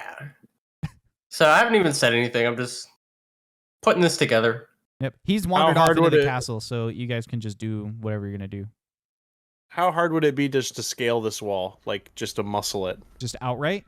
Yeah. It would be an athletics check with disadvantage, and the DC would be 18. Dang. You mind if I send like a little scout up there? How so? It's a thing that I kind of figured out spell wise. I can send a Can little- we just dig under the walls and dig into the courtyard? Well, I mean, you're gonna have to go through stone. The footings and the foundation's probably gonna go pretty deep, especially if there's subfloors in a dungeon, and that's kind of typical for something of this structure and this amount of stone. Ugh. Yes, the scouting idea seems yes, perfect. Fox, Seems perfect. can I see your bell? Hey guys. Hey, Yeah, here's the bell. hold it up. It's okay. Fox. Okay, I hold up the bell. I cock I'm- my big blunderbuss. I'm boy. dedicated to getting into here. I refuse to let him embarrass me like this. I pointed at the bell point blank, and there's just like a boom, like a gunshot goes off, and arms and legs get thrown at it, and it just smacks into the front of it and sticks onto it, and it falls to the ground, and it like stands up and is like, "Kick." What? Hey, little guy. Oh, man. Can you like climb up there and take a look around, and then like tell me what you see? Can I do something to it? Briefly, Sure. real quick before it Yeah, goes hold to up. Come here. Come back here. It turns around and ding, ding, ding, Ow. steps over to you, faintly like dinking with every step. Alan is gonna produce some tools from his tool belt, some tinkering items, and kind of they're like very precise. And he's gonna like mess around with the front end of this bell, and like he chinks some things on there with his hammer. He like pulls out this big hammer and like very lightly taps some tools into it until the front of the bell now is magically emitting an image that looks like the stone wall, so it can blend in to the stone and not be seen, or hopefully, hopefully, like the theory is. Whoa! If we're gonna go through all this shenanigans, Bell, come back over here. Bell turns. No, he only listens to me. Oh, okay. Can you tell that Bell to come over here? I'm gonna shove some cloth into it so it's not dinking around everywhere. Okay. Yeah, going over there, little guy. And I just start shoving cloth into the inside of the bell, which I hope is not a discomfort. So it doesn't make noise. Okay, That's a you good do idea. that. Okay. All right. Go. There you go. It turns and looks at you, Wash, with its hands like shrugged out to the side. Like, what do you want me to do? Yeah, so I want you to go climb up there, up on the top, and just like look around a little bit. And then like when you're done, come back up to like the top and like wave at me and let me know you're done. Okay, the bell goes over and silently begins climbing the wall. It's going to... It has a climb speed of 30 feet, so Okay, never mind. Yeah, it Yeah. climbs up the wall at 30 feet per second, or 30 feet per round. So 6 seconds, and this little bell has scoured this otherwise very difficult to climb ancient wall. Climbs up That's to the impressive. top of it, pulls itself over, looks around a little bit, does some scouting, comes back and leans over the edge and waves down to you. I can mentally communicate with it. Like, can you like tell me what he sees? Like, what do you see up there, little guy? Yeah, so the top of the wall is very clear. There's nobody up here. I'm not sure where the other people went, but there's this, there's the towers on the corners, and then past the towers, there's this little walkway on the top of the wall, and then there's a big tower at the other end, and it looks like on the top of it, there's like a cool little chair thing, like maybe a throne of some kind, and then if you look over the edge of the wall downwards, there's like a courtyard, like a little small courtyard, and then there's a small wooden building. It looks a little bit like it might be a mess hall, and that's what I can see from up here. I have no idea what he said, guys. I think he said there was like a chair up there, but he didn't see anybody, and there was like a courtroom inside, or like a court inside. I think there was some other stuff he said, but man, I need to. Oh yeah, there's some towers. Seems fairly standard for a keep. What's the door, like the front door, look like, Josh? It's a drawbridge, so it's like a raised, big wooden kind of V-shaped drawbridge, or I guess So more it has of a a- U-shape. Is there a moat? It's just like a shallow dirt moat, but there is a Okay. moat. Little guy, I would like you to try to make your way down towards the front gate and see if there's like a lever or something to open the front gate with. I can do that. He scuttles off, and it takes 5 or 10 minutes just because he's so small for him to like cover the distance that he needs to actually get anywhere and explore and find things. But eventually, you hear his voice back in your mind, and he goes, Well, I found a lever, but I'm not really big enough to pull it. Like give it your best shot. I did. I'm in front of it right now. Hey guys. Well, Okay. all right. This is If this keep was empty, like the guy said, we could just starve him out. I'm just a bell. I don't think we need to resort to that, Zoth. I'll go open the front door for us. And I'll be right back. I love the idea that there is one person in here, and Zoth is like, probably the best thing to do is lay siege. I'm gonna swing my grapple hook and try to aim for the lower part, which is probably the top of the drawbridge. Okay. Do you have Sleight to of roll? hand. Let's do sleight of hand for that. I'll take sleight of hand. That is an 11. Yep. This is a fairly normal task for a rogue. And I will just, using the rope, climb up, which I guess is strength. No, you climb up. You're under Okay. no pressure. Yeah. You climb up. And I'll slide back down the drawbridge and try to look for this door. I mean, So this you're kinda lever. You're just like squeezing through the little gap at the top, basically, and going down the other side. Is that what you're saying? Yeah. Okay. Yeah, you slide down the other side, and there is just like a big, like cast iron lever right next to the drawbridge.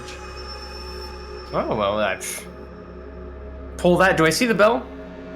No, you don't see the bell. The bell has climbed. It was climbing back up to the wall to see if Wash was going to give it any other things to do.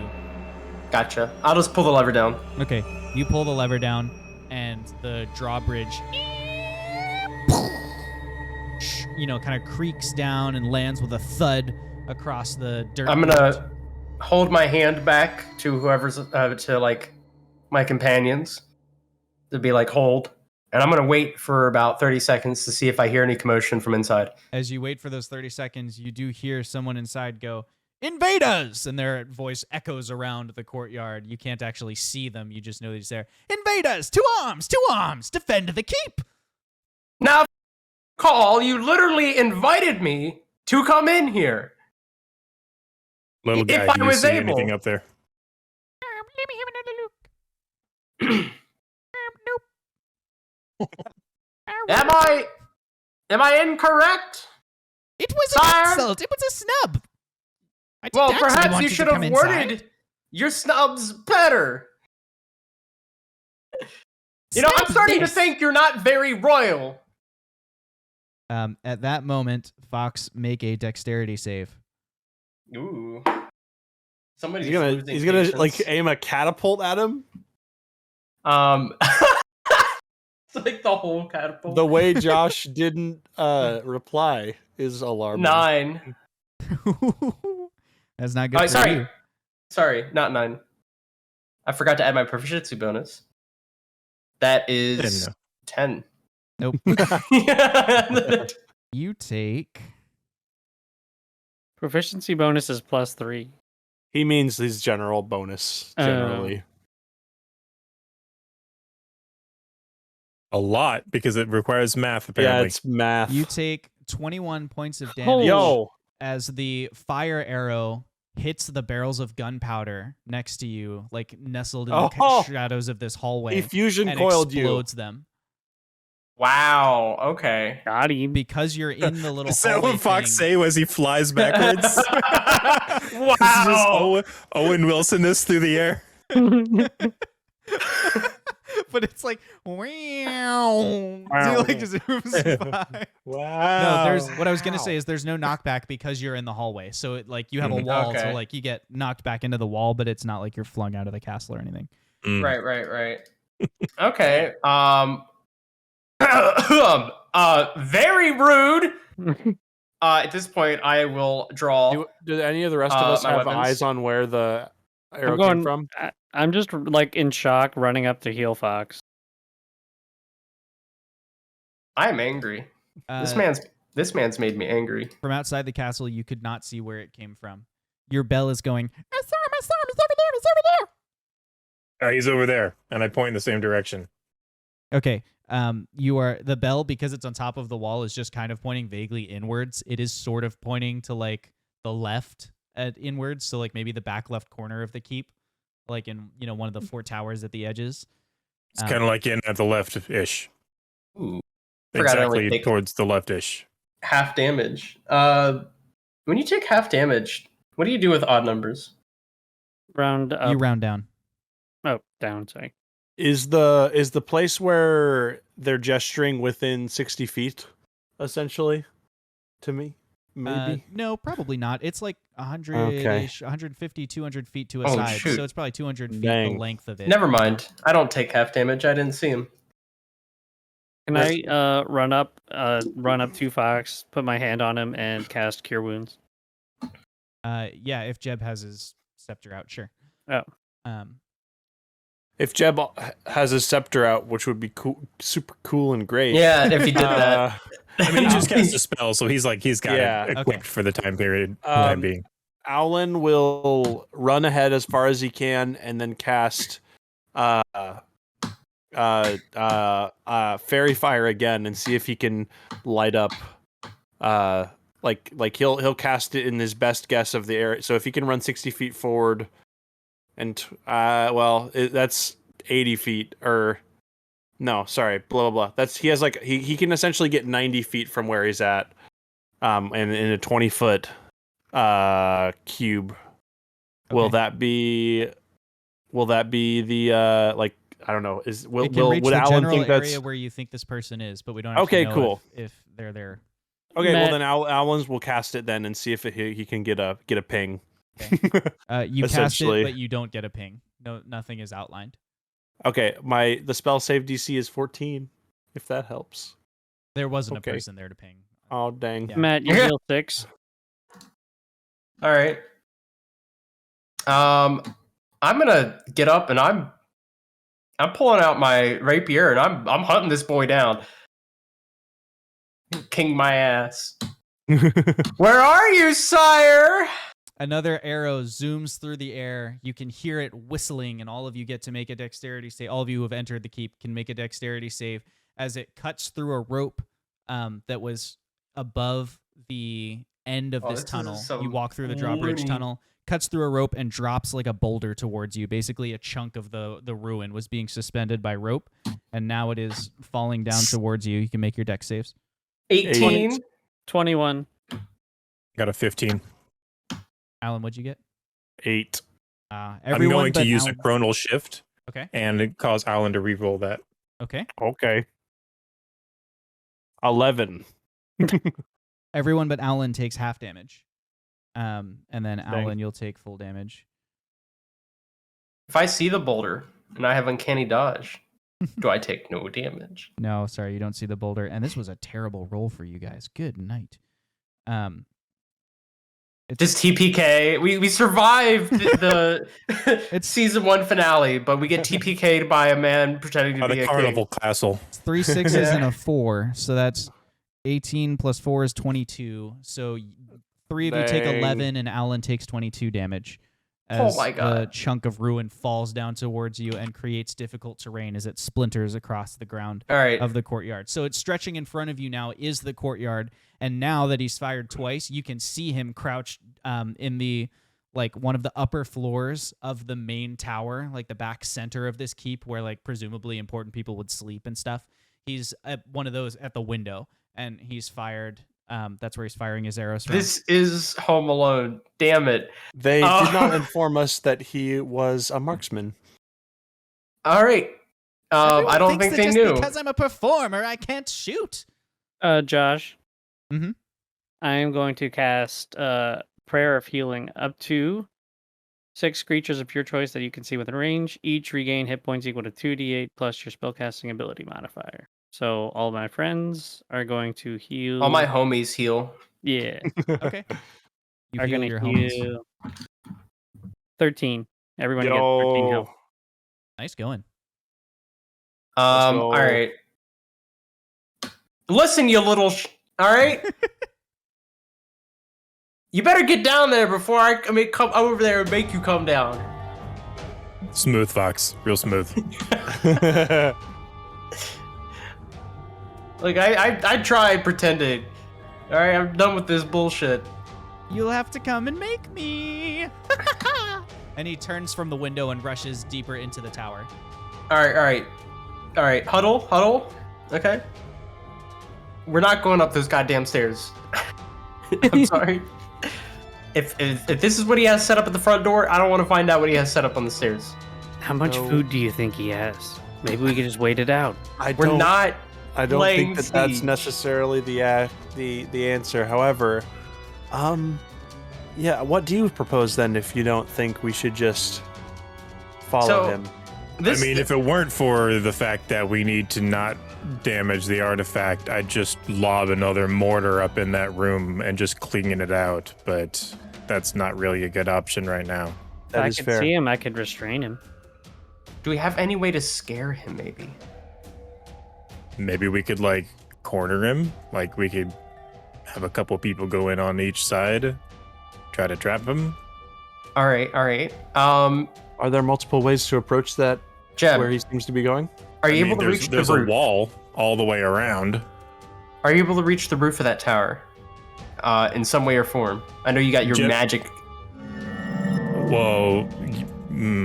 So I'm already popping through a lot of my big guns. I could make one of us fly, but that's my one big gun. No, we should save that. Hmm. How tall is this tower? The And does it tower actually is- have a roof? Or And does the tower connect to the walls at all? The tower is not, it's disconnected from the walls, but there are 2 bridges from the walls like stretching over to it. And the tower is 50 feet up, and then there is a roof with like crenellations on it, like the, up and down looking thing that you see on top of castles all the time. all right, my rope is 50 foot long. If I can launch the grapple hook up there, I could come in from the roof. There are gonna be Okay. traps everywhere, man. True, but I would assume they're focusing from coming down up, not up to down. Big brain. That may be true. I assume that doing that will probably avoid an entire stairway full of traps or obstacles at least. Just so you know, we're up to 2 tension die. All right. Saying is be careful, man. I mean, I can make.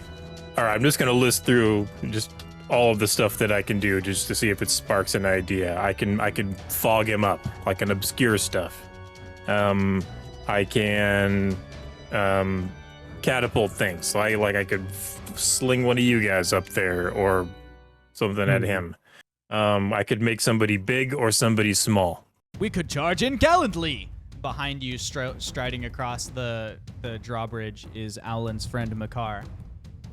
Sounded like things were really heating up over here. I heard something explode. There are a lot of Yes. traps. Yeah, that was Fox. Singed. Like, I don't want to talk about it. This minstrel of yours seems to believe that he is the rightful king of this realm, and also seems to have set up a variety of traps designed to stop potential attackers, including us. We could send in my teeny dude, my teeny little super guy, and he could What does scout that for mean? traps ahead of us. Who is this That- teeny creature? My teeny little super guy. He pops right out before your eyes.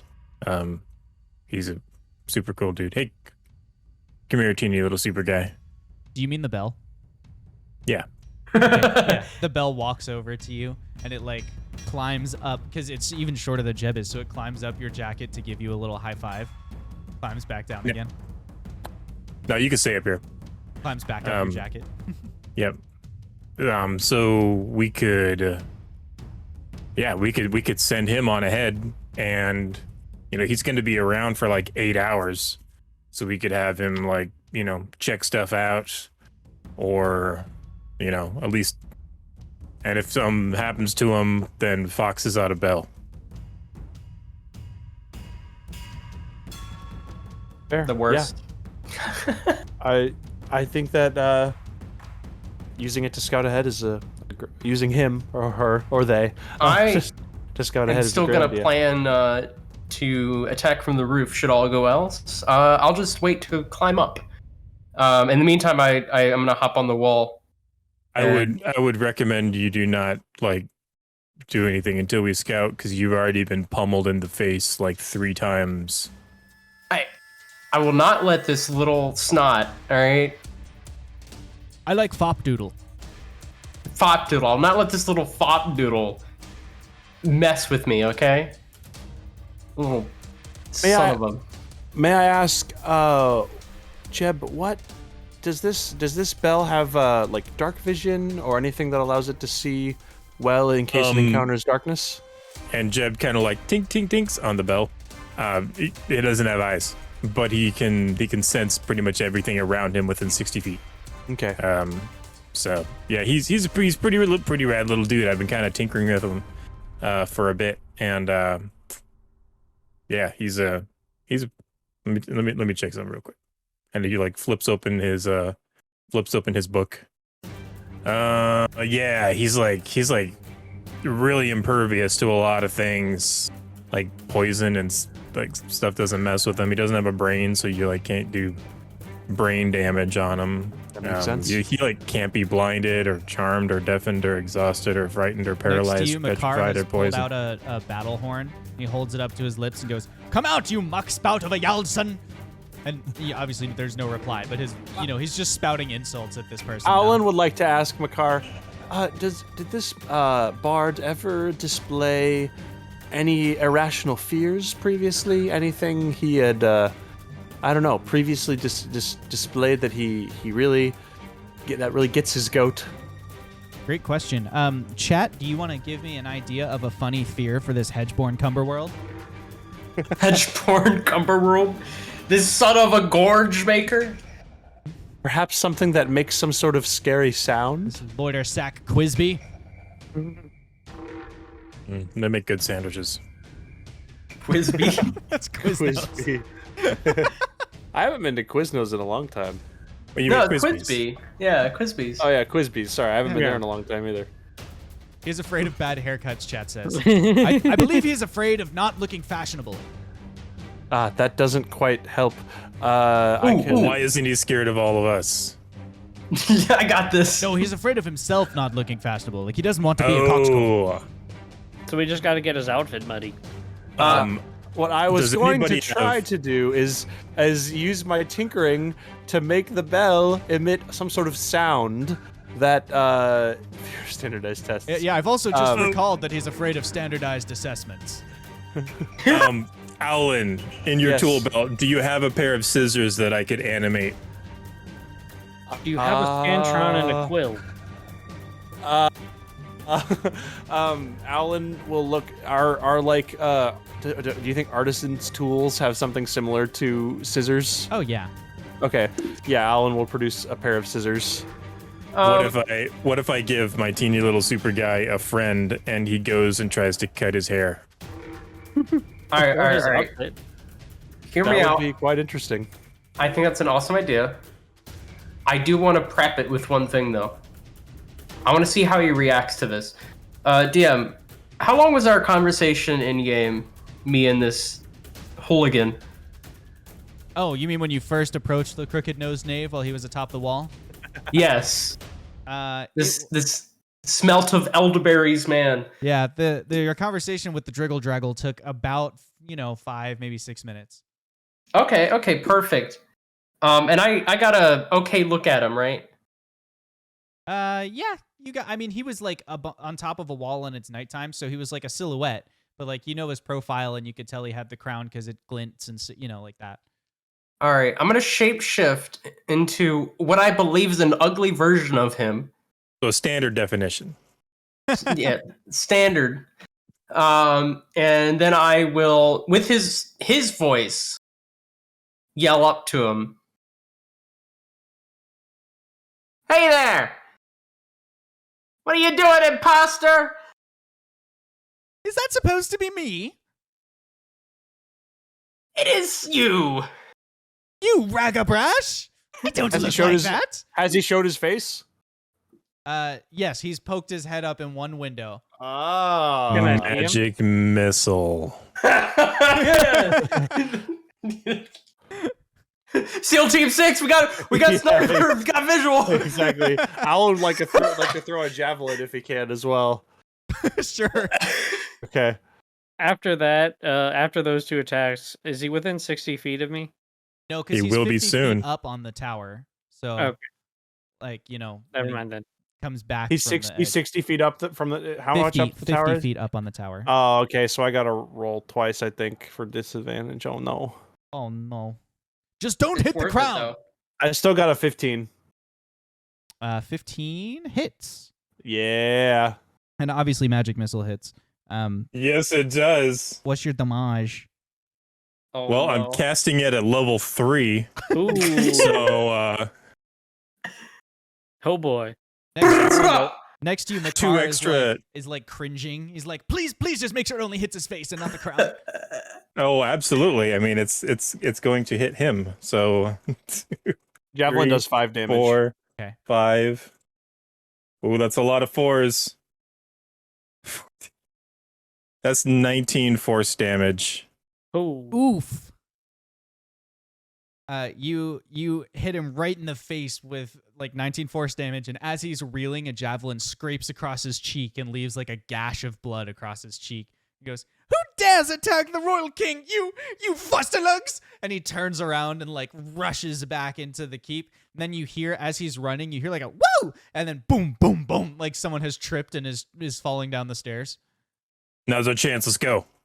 Yeah. Little tiny little super guy. You run ahead. I'm going. And he like rushes off ahead of you. Well, I'm right behind that Ed. bell. Try to set off as many traps as you can. All right, I'm gonna be a good 5 feet behind that bell. Good 10 feet behind that yeah, bell. we stay behind the bell, but we I'll go. be a good, Okay. I'll be a good 10 feet behind Hey. Fox. I'm just saying, I want to be saved by the bell, okay? Not killed by the bell. Who's have inspiration for that pun? Who's in front of your group? I guess it's Fox, right? Alan can stay in front. Okay. Alan is staying in front. Great. So you rush in, the bell scampering ahead of you as fast as it can, but obviously slower than any of you can run. So you walk casually behind it as the bell like scurries up the stairs. Above you, you hear like my foot has been trapped. And he like is, you hear the sound of the cane being used to like wedge against rocks. He must not damage the cane. And then in front of you, the bell reaches out with a hand and gingerly pushes down on a step, and the whole trick step dissolves in front of it and goes, Ooh. and then it has to like bunch up and leap to try and cross to this, the step that's missing. And I'm gonna roll for it. Ooh, and it does not make it to the next step. It like slips through the trick step and it barely catches on, but it's like significantly down in like the woodwork that holds up these stairs. It's like hanging on down there. Go on without me. I don't think I'll be able to make it up in time. And he starts like slowly trying to climb back up. Do you pass him and keep going? I do. Okay. Yeah. Just circle around and try to make it when you can. I'll do my best. And then you hear him drop and go, "Geronimo!" And he like echoes down the thing. But he's in your head, so you just hear him slowly get softer. Yep. It's good effect. Good effect. Keeping it legit. I'm acting. I'm like a bird. The rest of you rushing up the stairs, Alan leading the group, Fox right on his tail. Better performance than Fox. Still a better story than Twilight. You all rush up the stairs, and Alan, you are aware just in time that one of the ceiling stones is about to fall towards you as you run through it, like it's a fake stone in the ceiling. You can either use a strength save to catch it and hold it up for everyone else to run through, or a dexterity save to get out of the way. Strength, All for right. sure. Strength save. Okay. DC to beat is 14. I believe. 8 plus 6 is 14. Attacker wins in a tie. In this case, you're being attacked. Dang. So it falls. It falls on you, and it deals. Ouch. 11 points of damage. Oh, as a big ol' jeez. like stone block falls out of the ceiling and lands basically right on your shoulder. So it like throws you to the side, and you kind of bounce off a wall, and the stone falls off you. Fox, you see this happen, but it's not like it's rolling. It's not like Indiana Jones. It's not a round thing that's rolling down the stairs. It just fell on him, and now you can keep running. I'm going to roll for our quarry to see if he gets up and continues running up the stairs. Alan's Okay. just going to say, I missed the bell. You continue sprinting up the stairs. I'm gonna roll real quick for. 'Cause now I'm in front. Okay. Nat 20, let's go. All right. Looking for those traps. Yep, you are looking for those traps as you rush up the stairs. You see 3 more trick steps, which you're able to point out and navigate the team around before you come to. You can see the triggered trick step where he must have fallen, and there's some debris Oh. next to it, like he's clearly wedged his way out, and you can see the little smear of blood from like his javelin wound as he ran up the stairs. He has made it to the roof, and the roof door has been closed behind him. So there's just like this big iron. Like it's like the iron reinforced wooden doors that you see in every generic issue like Skyrim Castle, where Right. so that's what's in front of you right now, leading to the roof. Alan. Is it like a door or a trap door? It is a When door. Doc gets It has a you- doorknob on it. You're pretty sure there's a poison needle in the doorknob. Don't touch the door, guys. Zoth will help Alan up and heal him with a level 1 cure wounds for 7 health. I appreciate that. I'm gonna try to stealthily pick the lock without getting jabbed. Sleight of hand check. Got you. And Without getting jabbed. Oh, no. I'm gonna use my thieves' tools. Okay. Dun, dun, dun, dun, dun. Ba-da-da-da-ba-dow. Wow. Doing math. That's that plus that. Sa-da-dee-dum. I got a 15. Okay. You crouch down in front of the door and you go as slowly as you can, and you you're holding the very back of the lockpick, trying to be out of range in case you trigger the needle. And eventually, with a very soft click, the lock comes open and the needle is disabled. While he's taking his time to do that, who's at the back of the line? Zoth. Zoth. Okay, Zoth, from where you helped Owlin up, you kind of notice that the trick step the chunk of ceiling that fell on him, it looks like this trap is old. Like, it doesn't look like it was set today. It looks like it's been here for a while. Like, maybe someone else has been using this keep in addition to whoever the bard is. Okay, zooming back up to the top of the steps. You have the door open. Are you pushing it open? I'm gonna look behind me and make sure everybody's ready. Jeb is the only one behind you. Alan and Zoth are still coming up the steps. Are you gonna wait for him? Jeb, should we wait? Or should we just go out there? So anyway, we start blasting, and Jeb holds up his blunderbuss. All right, I pull out the rapier and I'm like 3, 2, 1, and just like bust through the door, rapier at the ready. And I'm just like breaching clear the. Yeah. Okay. As you bust through the door, Fox, you trigger the prepared action of the bard who is waiting for you. He's going to attack you with the scepter, the stone scepter he's got, his little replica. And he definitely hits you with a 19. I'm going to use a chronal shift and force a reroll on that. Okay, he's going to roll again. 15 on the die, 17 total. Still hits, right?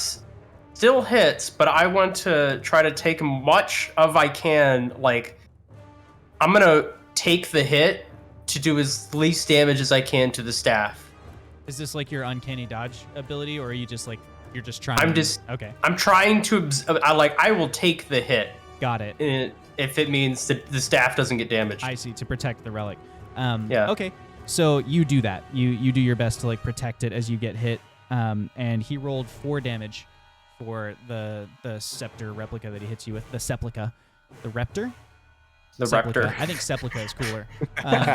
So he hits you with the Sepulchre, and you take the hit, so you kind of fall to the side. As he kind of staggers to the side, Jeb, you have one clear moment where you have an opportunity attack as the bard is going to try and disengage. Are you going to use it? I don't think I can. Okay. Then he disengages. Oh yeah. I'll swipe at him with just my claws. Okay. Oh, that's a natural 20, bad boy. You hit on 23 to hit. Hey, We're starting off this season strong. You sure are. Yeah. We hope. Rip the rest of the season. All the nat 20s are just in this episode. That's 9 slashing damage with my claws. Nice. So you like slash him where the javelin scar goes like back across his face. You slash it down, so it's like a tic-tac-toe almost. And you get this really good gash on his cheek, and he like, ow! And he like staggers back.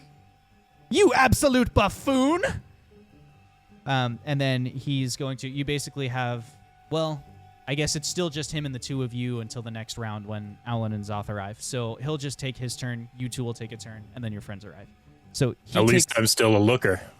Ooh. Got him. Wow. Roll roll intimidation. Ooh, not good. I'm gonna roll to assist. Ah! That is an 8. All right. I rolled to assist. Intimidation. That's a 18 to assist. Okay. Wash have advantage because he's assisting. And how do you assist, Fox? Jeez. That's a 13. Is that even a face on you anymore? Like, What is that? It's just a scratch. It'll mend. It'll mend. How dare you? How could you? And he like staggers back, looking for something reflective to check his face in. It can't be that bad. It's not. It's surely. I pull superficial. out- It's just a scratch. I'm pulling out the mirror. I got a little pocket mirror. I'm pulling that out. Okay. You Bruh, you gotta see how mangled whatever was your face was, man. He looks in the mirror and he goes, "Oh no! Well, if I turn that way, you can only still see my good side. And I mean, the crown does look nice. I can work with this." And then I can change that. And he rushes towards you and tries to attack you. I'm gonna give him disadvantage for the psychic trauma you've inflicted. He has attacked Jeb because Jeb insulted him. Jeb, he got an 11 to hit. Does an 11 hit you? I think 11 is my AC. It is my AC. Attacker wins in the tie. So he hits you with the scepter for 3 points of damage. I just laugh. I thought you were gonna be tough. Stop laughing! I'm a king! I deserve your respect! You know, Fox, somebody your with turn. 2 cheeks would have hit me. Fox, it's your Damn. turn. I'm gonna go for the grapple. Okay. Jeb, you got the legs? Yeah, I do. All right. I think we got our plan. Yeah, it's your turn. You can just. Do it. I'm gonna go to grapple his upper body, just like, put up his. You know what I'm talking about. What do you call that? Bear hug. No, when you get like up a full behind Nelson? them. Get him in a headlock. Yeah, headlock. There we go. Yeah. Going for that headlock. And that's a 10. Okay. You get a 10. I'll give him his acrobatics to escape. He swerves out of the way of it. He's very protective of his face right now, so he sees you coming and and squirms to the side basically and wriggles free. Jeb, what are you doing? Thanks. I'm plowing the blunderbuss down into the ground, boom, through the stone. It ripples around, and the hand of Cole just comes up out of the ground, made of the same bricks as the floor here, and just grabs onto him. He needs to make I believe he needs to make a saving throw. Okay. Sounds like Dex, but maybe not. I think no, it's a strength saving throw. Oh, He nat okay. 20'd it. Dang. Everybody's All right, getting well- nat 20s this session. I wish. All right, so he's still gonna take. Does he take half damage? No, I think he just misses it. He jumps onto one of the knuckles of the hand and rides it up and then jumps to the side to keep himself from being grabbed. You can't get me that easily. I'm royalty. At this Listen, moment, kid. Owlin and Zoth, you have arrived, but it is still combat, so he's continuing his fight. You're outnumbered and you're outskilled, despite whatever your ugly face might think. Ooh, got him. Yes? Do we get a turn, or is it his turn now? Well, this is the 60 seconds to talk tactics, so Oh, Fox is okay. yelling at him during that 60 seconds. Zoth is gonna cast Hold Person. I'm gonna grab him. Bro, we're gonna dogpile this man. If the grabbing him doesn't work, Alan will hit him with the Great Axe of Giant Slaying. Get rid of that giant ego, am I right? Yeah, exactly. But he'll go last just in case the grabbing and holding person doesn't work. Not so fast. And he reaches over the edge of the tower with the cane, holding the crown on the edge of it.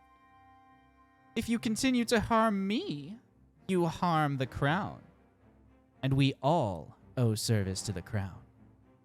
Oh, how are you doing on that? That's his turn. Is it? He's waiting to see Okay. what you guys do. Zothkog hold person would be a great thing to do right Yeah, now. I need him to make a Wisdom saving throw. Wisdom saving throw. 15 on the die, 17 total. Dang, one above the DC. My DC 16. Oof. It does I nothing. sense your mind tricks. I am no puny slave to be held in place by your magic. Magic? Can we do magic? I wonder. I'm gonna throw my rapier. He's holding it over the edge, right? Yeah, so if he drops it, it would fall off the edge of the tower. Ooh, Alan can. Well, Alan's not very dexterous. I'm going to What is it, Jeb? run forward. Oh, Jeb, go ahead. I was gonna say I can move my hand to Cole. It just goes back on the ground and then just out behind him, and it's gonna grab him from behind and like push him towards us. Okay. He needs to make another strength throw, a strength save. 13 on the die, 14 total.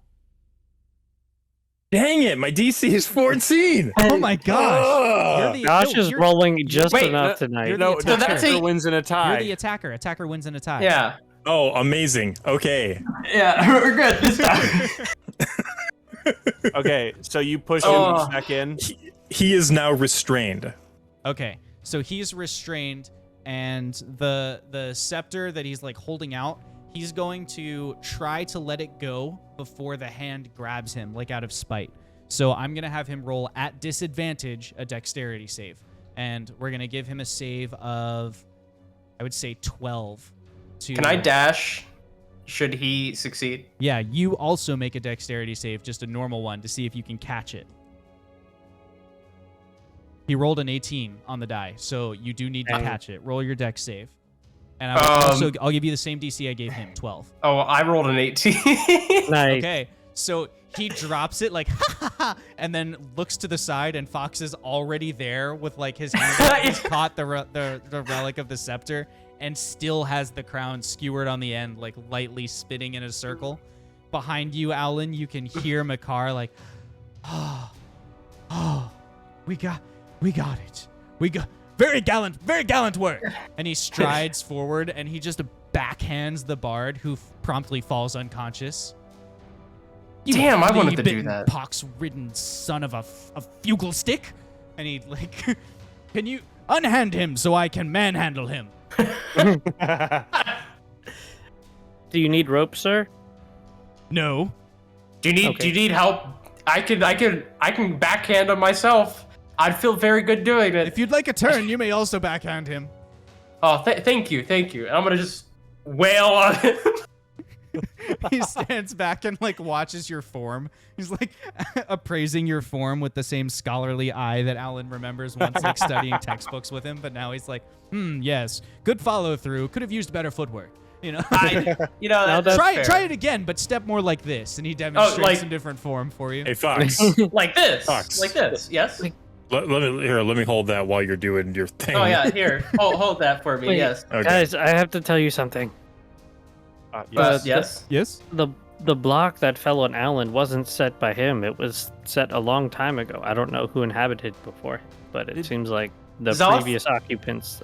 Despite your chance to try to change the subject so we will stop mutilating this man, it has not worked. And I backhand him again. Alan is gonna turn to the cavalrymen and generally just like ask, did you encounter any sort of traps like these when you liberated this keep? It's only Makar. He left the rest. Oh, of his, okay. his He'll soldiers turn to out there. Makar. Yeah. No, we didn't. It was abandoned, so there were some things that I assume had been like left behind, but we didn't encounter anything that seemed like a deliberate trap. We encountered things that were like, Interesting. someone never took this flask of acid off of the boiler, and so it has, boiled over and boiled through the floor, and there were things like that. But nothing to indicate a prior trap. Perhaps someone has moved in our absence, some monster or beast. How recent let's try to think about the timelines. How recent did you liberate this keep, and how recently did it appear, Zothkug, that these traps had been laid? It was 1 year ago that we came to this keep to reclaim the magical artifacts from within. Zothkug, Okay. you're not really sure how old it was. You just were like, this looks dusty. Like, this has been here a while. More than a couple months, but you couldn't really tell how old it There's would be. there's just a lot of dust on it, so it had to be at least more than a couple months. Interesting.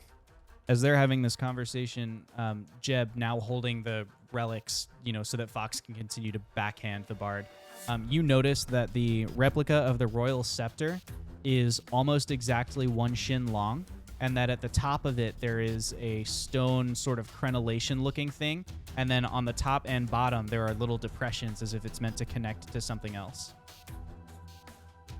Yeah.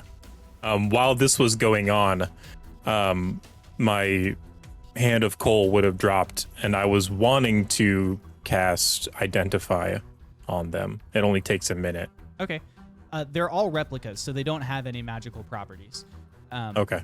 I will tell you more details about them, though. The key ring that you reclaim from his waist is a big, thick iron ring like you see jailers use in medieval times, and it has 4 keys on it, and each of them is emblazoned with a different animal. One has a wolf, one has an eagle, one has a trout or some other kind of like common fish, and one has a shark. And then you have the staff, which I've just described to you. It's exactly 1 shin long. It has sort of like a castle tower at the top of it and the depression on each end. So it looks like a stone castle wall almost is kind of the image it calls to mind. And the crown is it may be a replica, but it's not a fake. Like they're real jewels and diamonds and, velvet. And this is a legit crown. And it's real fancy. Hydrate. Yeah, I couldn't find my drink. Where's this crown from? This crown was a gift to the steward of Clan Tructa from, I believe, King Ennius. Ennius the Just gave this to us. Is he a well-known And king, Josh? Like what I have never heard about? Yeah. He is What's his kingdom? He is one of the line of dwarven kings. He is a former king of Utril. And yes, he's well known. Okay. He's a little bit before your time, so you might know his name, but not any of his deeds. Okay. But I think he's 4 or 5 generations old, in the royal line. Okay. And his name again was King Ennius the Just. Enneus. Enneus. Sorry, my mic cut out a little bit there. You're good. Interesting. Do you Thank find you very much for assisting us in reclaiming these artifacts. I'm going to go with Owlin to have a look at these traps. yes, that sounds What do you want to great do idea. with this bard? Oh, yes, him. He strides forward and goes, "Do you mind?" Sure, go ahead. He takes him by the collar and stands him up on his feet. And he goes, "This is what happened to King Ravenicus the Thief." And then he just kicks him in the chest right off the tower. Oh. Jeez! I didn't think he would actually kill the man. Zoth turns away from, just turns away. One does not steal the royal artifacts. So it seems. Shall we go look at these traps? And he seems completely yes. unbothered by any of this. So he walks down the stairs with Owlin, leaving the rest of you on the rooftop. I'm gonna look down over the edge. so. How horrified am I? You're pretty horrified. I mean, I just burnt some guys to ash earlier today, but that was kind of in combat. This dude was unarmed, and I feel very Zoth-like in the moment right now. I feel very weird about that. Yeah. I agree, Jeb. I get it. I know it might seem like, oh, wow, Jeb's growing some morals right now for some weird reason. But I don't know. I legitimately think that this might be a different circumstance than in times past. I just wanted to kind of rough him up. Is the captain out of earshot? Yeah, he and Owlin have gone down Yep. the stairs. Didn't you guys steal more than those things are worth from the bank in Tumbleweed? No. Yeah. Ah, damn it. I was this close, Jeb, to gaslighting him. Fox, we've been Yeah. together too long. I don't know, man. It's royalty's weird, man.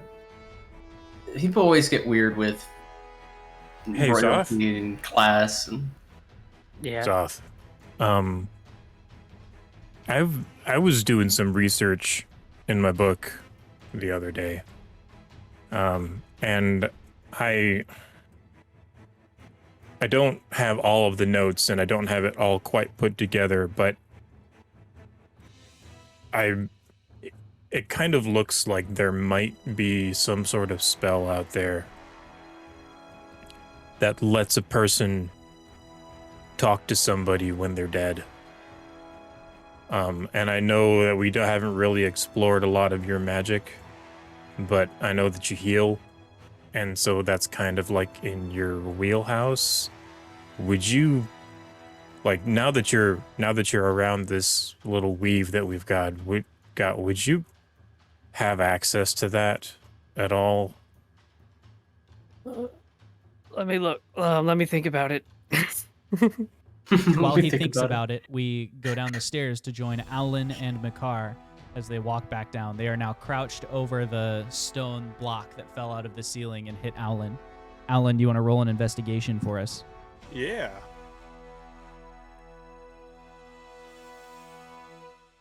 Ooh, 25. A 25. That's a pretty good Yeah. investigation. You It can is. tell that this trap is it's definitely older than 6 hours ago when this bard got here. Mhm.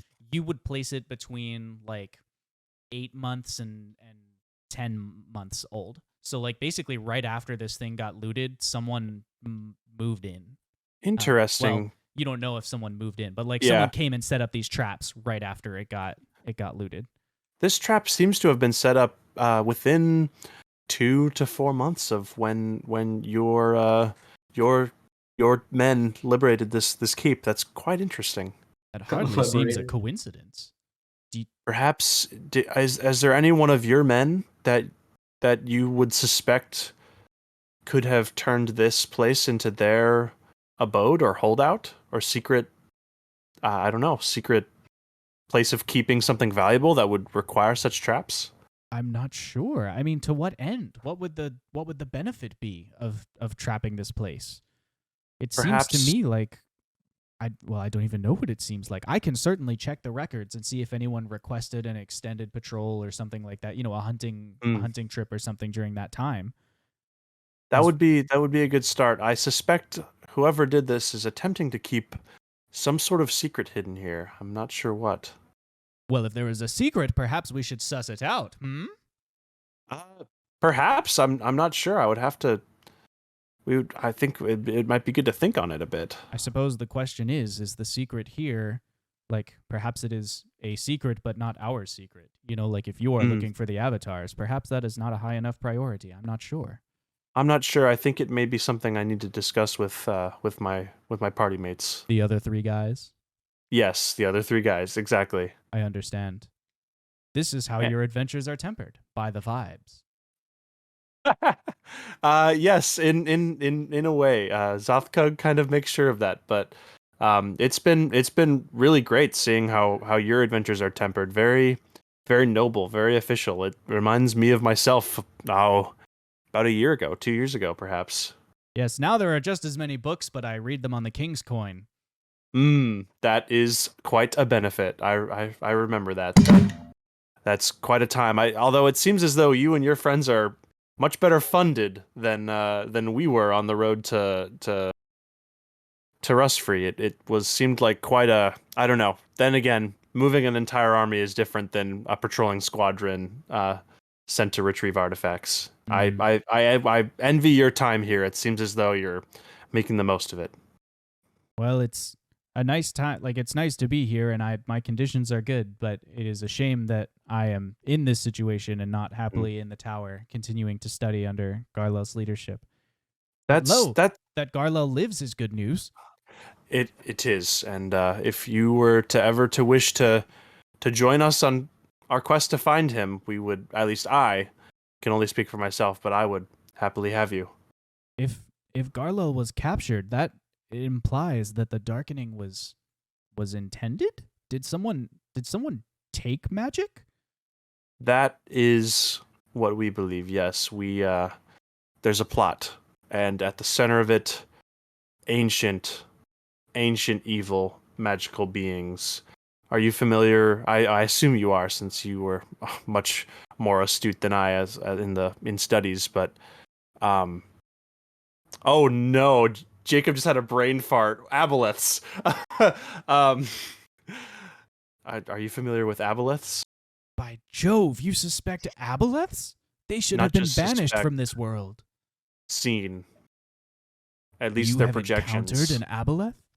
At least their projections for a while, and then most recently, yes, we did fight at least one, possibly two. We thought we saw the image of another at least.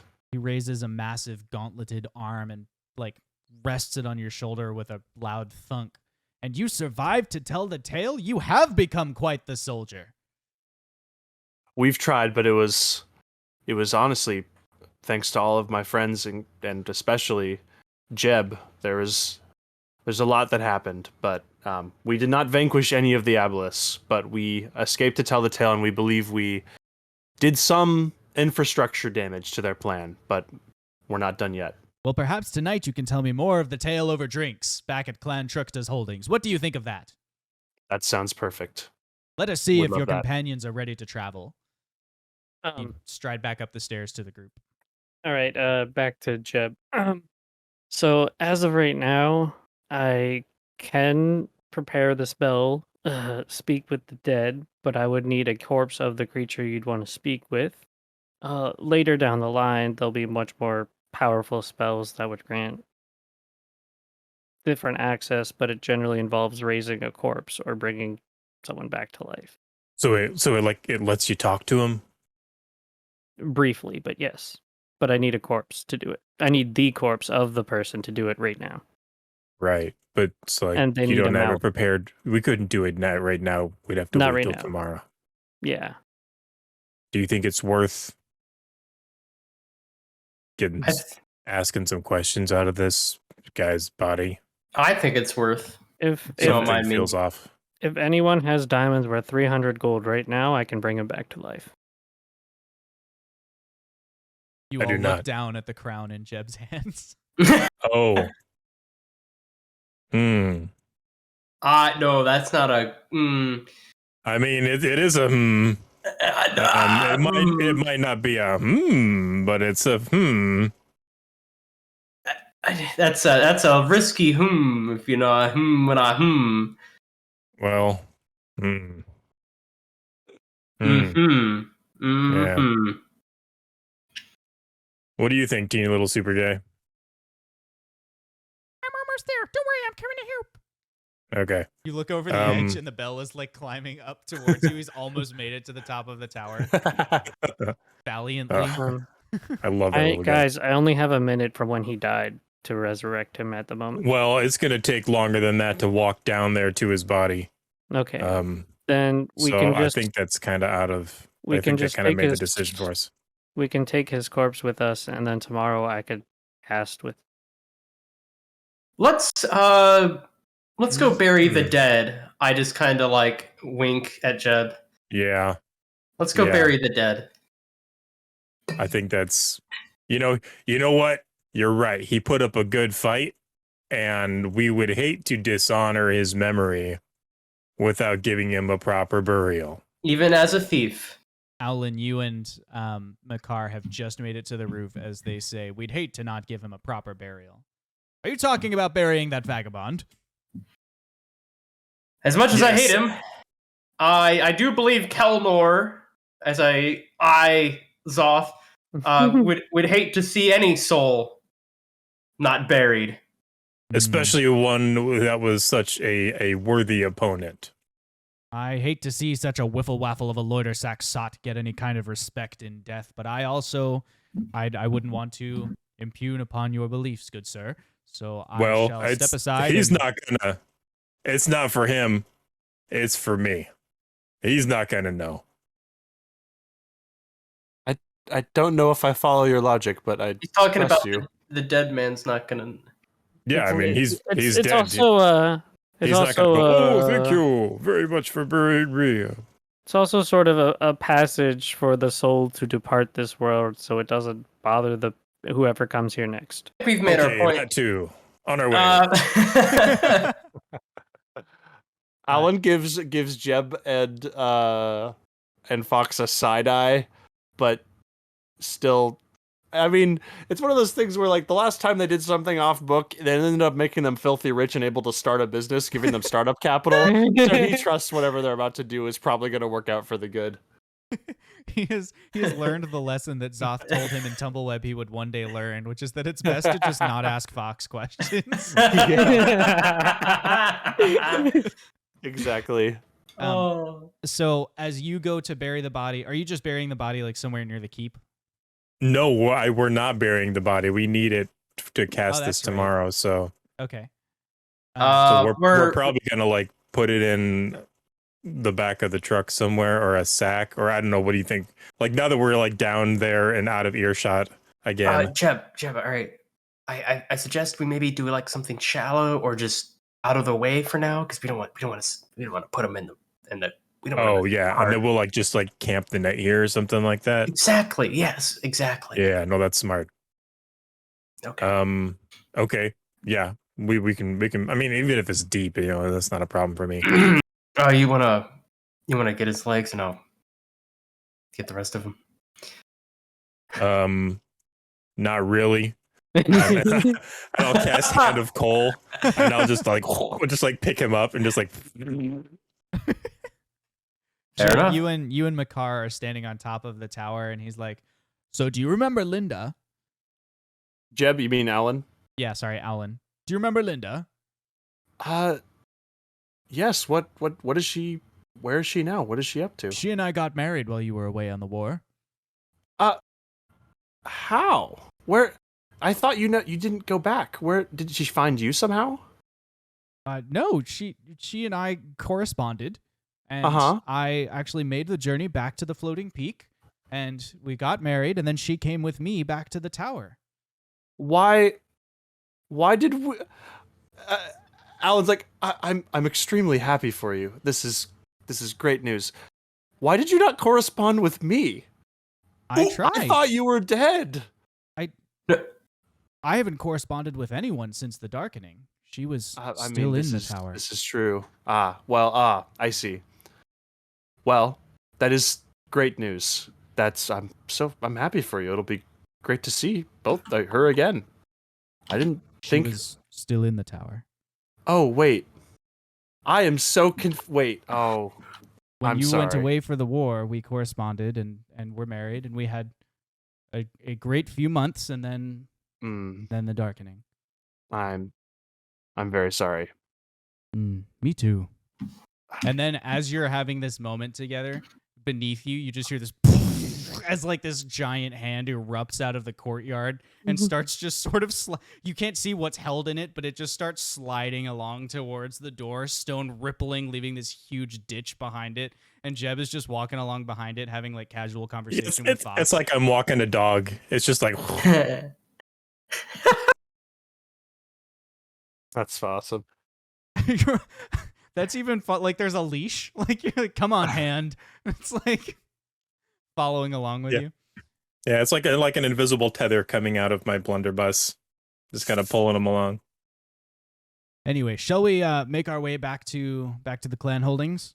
Yes, that sounds perfect. Lovely. And he blows two sharp blasts on his little battle horn thing, and then you walk down, and you can hear the sounds of the cavalrymen approaching the keep from the outside. Jeb and Fox, you have just enough time to like stow the body in the truck before the rest of the cavalrymen arrive. Whoa. No, we're not putting that in the truck. Yeah. I don't know why I was thinking that. That was really weird of me to just jump right to that when we specifically talked about burying it. I'll try not to do that again.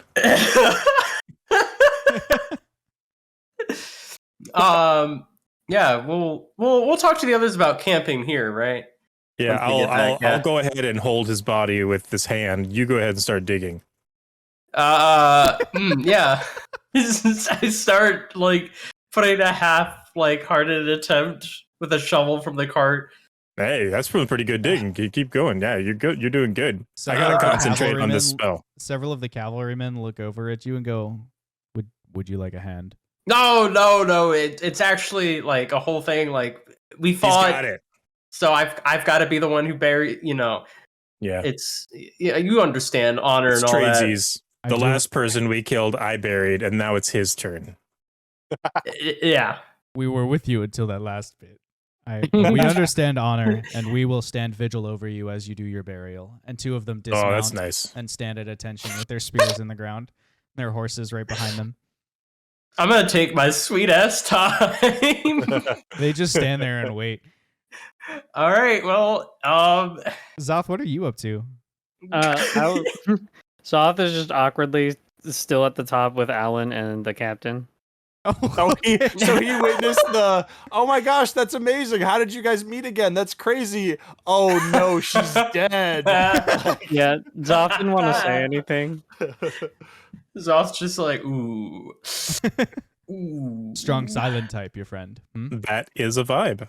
It is a vibe. I assume he's currently vibing, and well, we may as well start back down.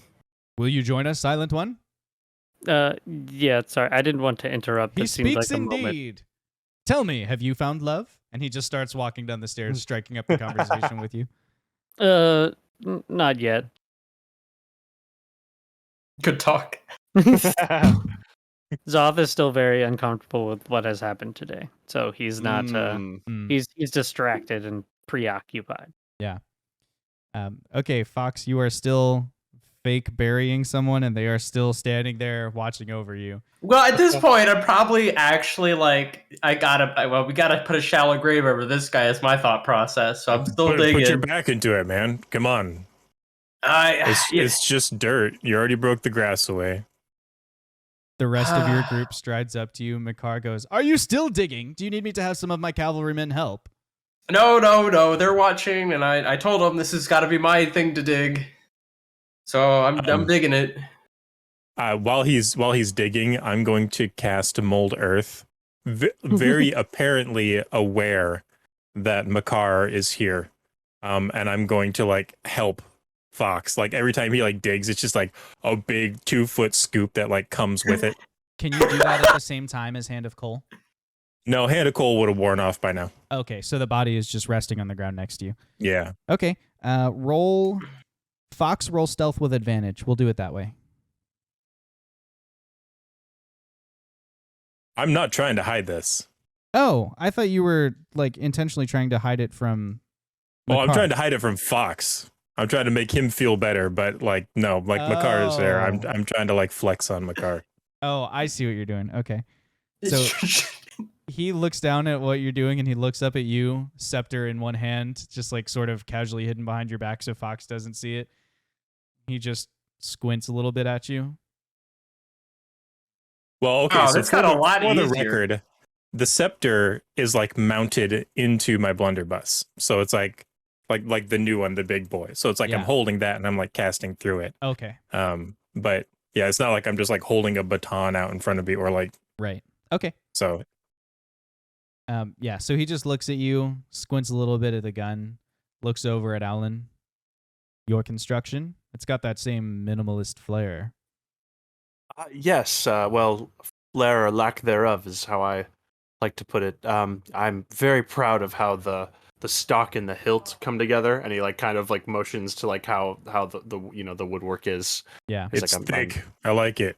Wow, this digging got a lot easier.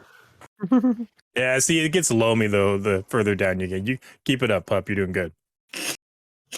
I'm gonna dig. Yeah, eventually you finish. I'm gonna dig like 3-4 feet. I'm like, all right. Is there any way I can grab this without making a mess? Can you do your hand thing again? Nah. And Jeb just starts to unceremoniously just like roll the body into it. Fair enough. I'm gonna use my feet. I'm not touching a dead body with my hands. Luckily for you, all the guards rolled low enough that they didn't notice that you only dug 3 feet in your grave. You successfully roll him into the grave. You cover it. No big deal. Cool. All right. Shall we head back to the holdings? Yes, I'm eager to see your Actually, place of residence. Alan, is it okay if we set up the cart here?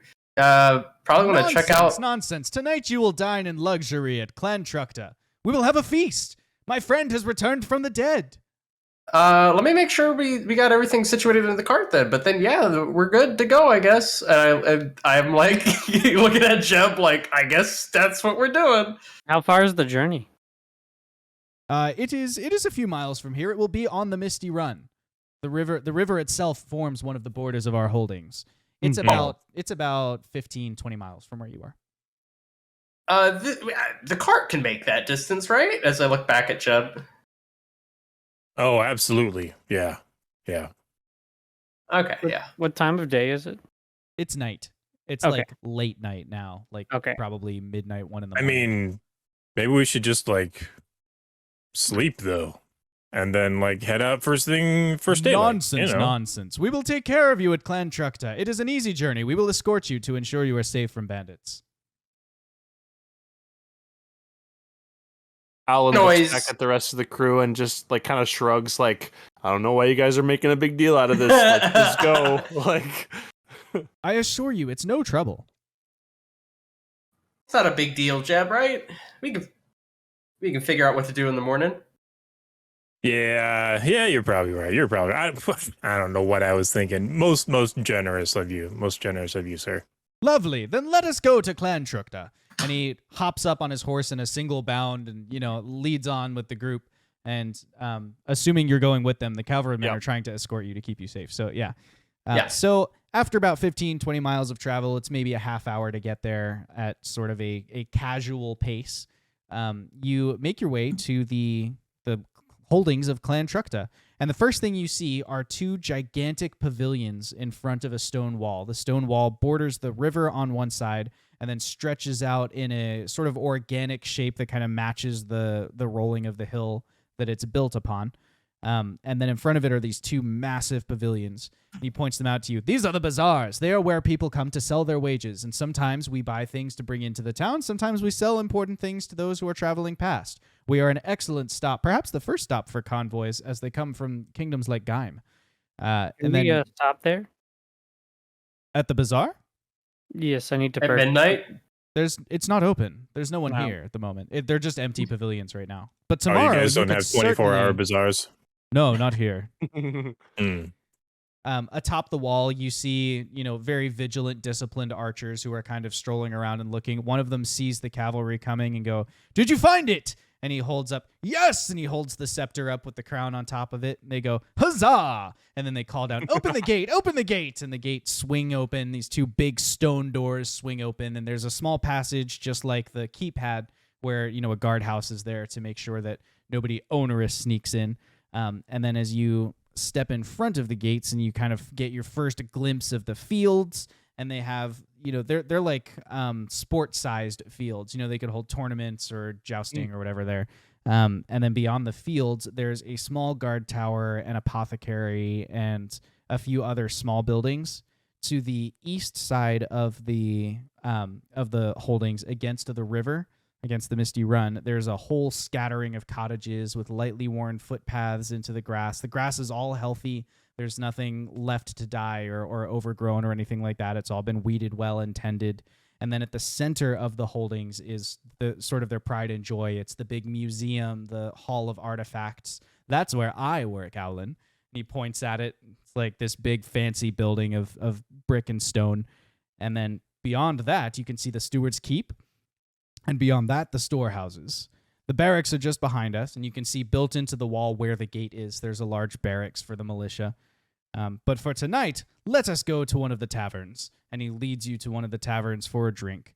As you're walking over there, 3 people wearing like full body coats and really delicate gloves run up, and each of them takes possession of one of the artifacts and puts it in like a soft shell case, bows very deeply, and rushes off. Don't mind them. They'll be about their work, checking over the artifacts all night. There's a lovely view of the surrounding countryside from the top of the barracks. Why don't we take our drinks up there? He buys everybody a drink and then leads you up to the top of the barracks where you can, in fact, see the countryside, although the Misty Run, with it being very early morning, has, misted over, so you can't see as far as you might like. This is the Not too life, bad. friends. This isn't too bad. I can get used to this a little bit. I mean, a little bit more rural than I'm used to, but We like our life here. We carve out a good life for ourselves. We have our own smithies. We have our own artificers. We We are self-sufficient, as are all the clans of Udril. As How the dawn starts to break, Jeb's just like, I don't know, the open sky just makes me feel vulnerable. Makes me feel like, I don't know, like anything could like come down from any angle. Feels weird. The open sky? Why? Yeah. Come here and look at this. And he sort of pulls you into like a one-armed hug, and he points up at the stars. See those? Each of those stars is one of the wolves belonging to Clan Royal. When they pass on, they move into the heavens to watch over us. And as they rush to our defense, you can feel them. And he lifts his face to the wind. You can feel them in the breeze. So there is nothing to fear in the night darkness. Cool. Owlin will sit back and breathe in the breathe in the fresh air, and just kind of, he'll just say, it's almost like home. And when he'll lean over and say, I would love to see your place of work tomorrow after we've all rested. I'm greatly intrigued by your studies here. I would be happy to show you, and then my cavalry and I shall escort you safely through the rest of your journey across the northern wilds. Perfect. Zoth will finish his drink and then get up and just forlornly say, "Thanks for the drink," and then he heads to the cart to turn in. Oh, make sure he's all good. Checking on He's Zoth. not, yeah. Okay. So I'll follow him to the cart. Yep, go ahead and check on him. Now that we're out of earshot, Zoth, how you holding up? You do realize that he would kill us if he had known what we have done. We haven't done it to his king and crown and all. That's different I'm just in saying their eyes. that other guy did not deserve death. I mean, obviously they would argue that, but I agree with you, Zoth. A good lesson in humbleness, perhaps. But yeah, that was a little disturbing. Not gonna lie. Like, I understand that killing needs to happen, like with Jeb and the stuff that we do. I understand. But that one did not need to happen. That was, their beef. We're just kind of the interlopers here. We do the same sort of stuff. Maybe not as malintent, but similar. I think perhaps you're trying too hard to draw the similarities. I agree with you that we have done interesting things in our time, but I can tell you that I would not be stealing a crown and jewels for that reason that we just saw. We stole we stole ciphers from the Bright World Company. Well, they were an evil company, and you know that. But the people working for them don't. We've killed some of them.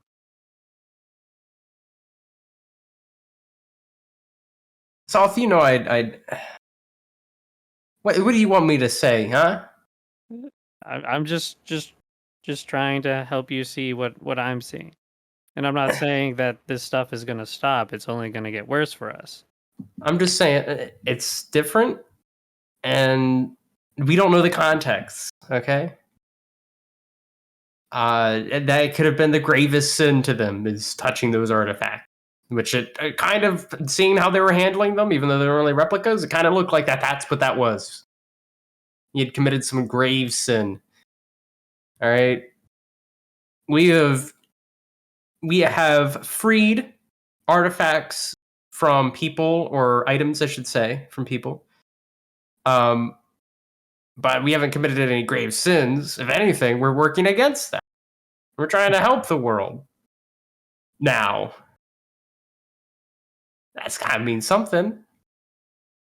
I think it does. That's why I've been able to go along with it, I think, because everyone means well. Well, they just don't steal their crown jewels, and I think we'll be fine.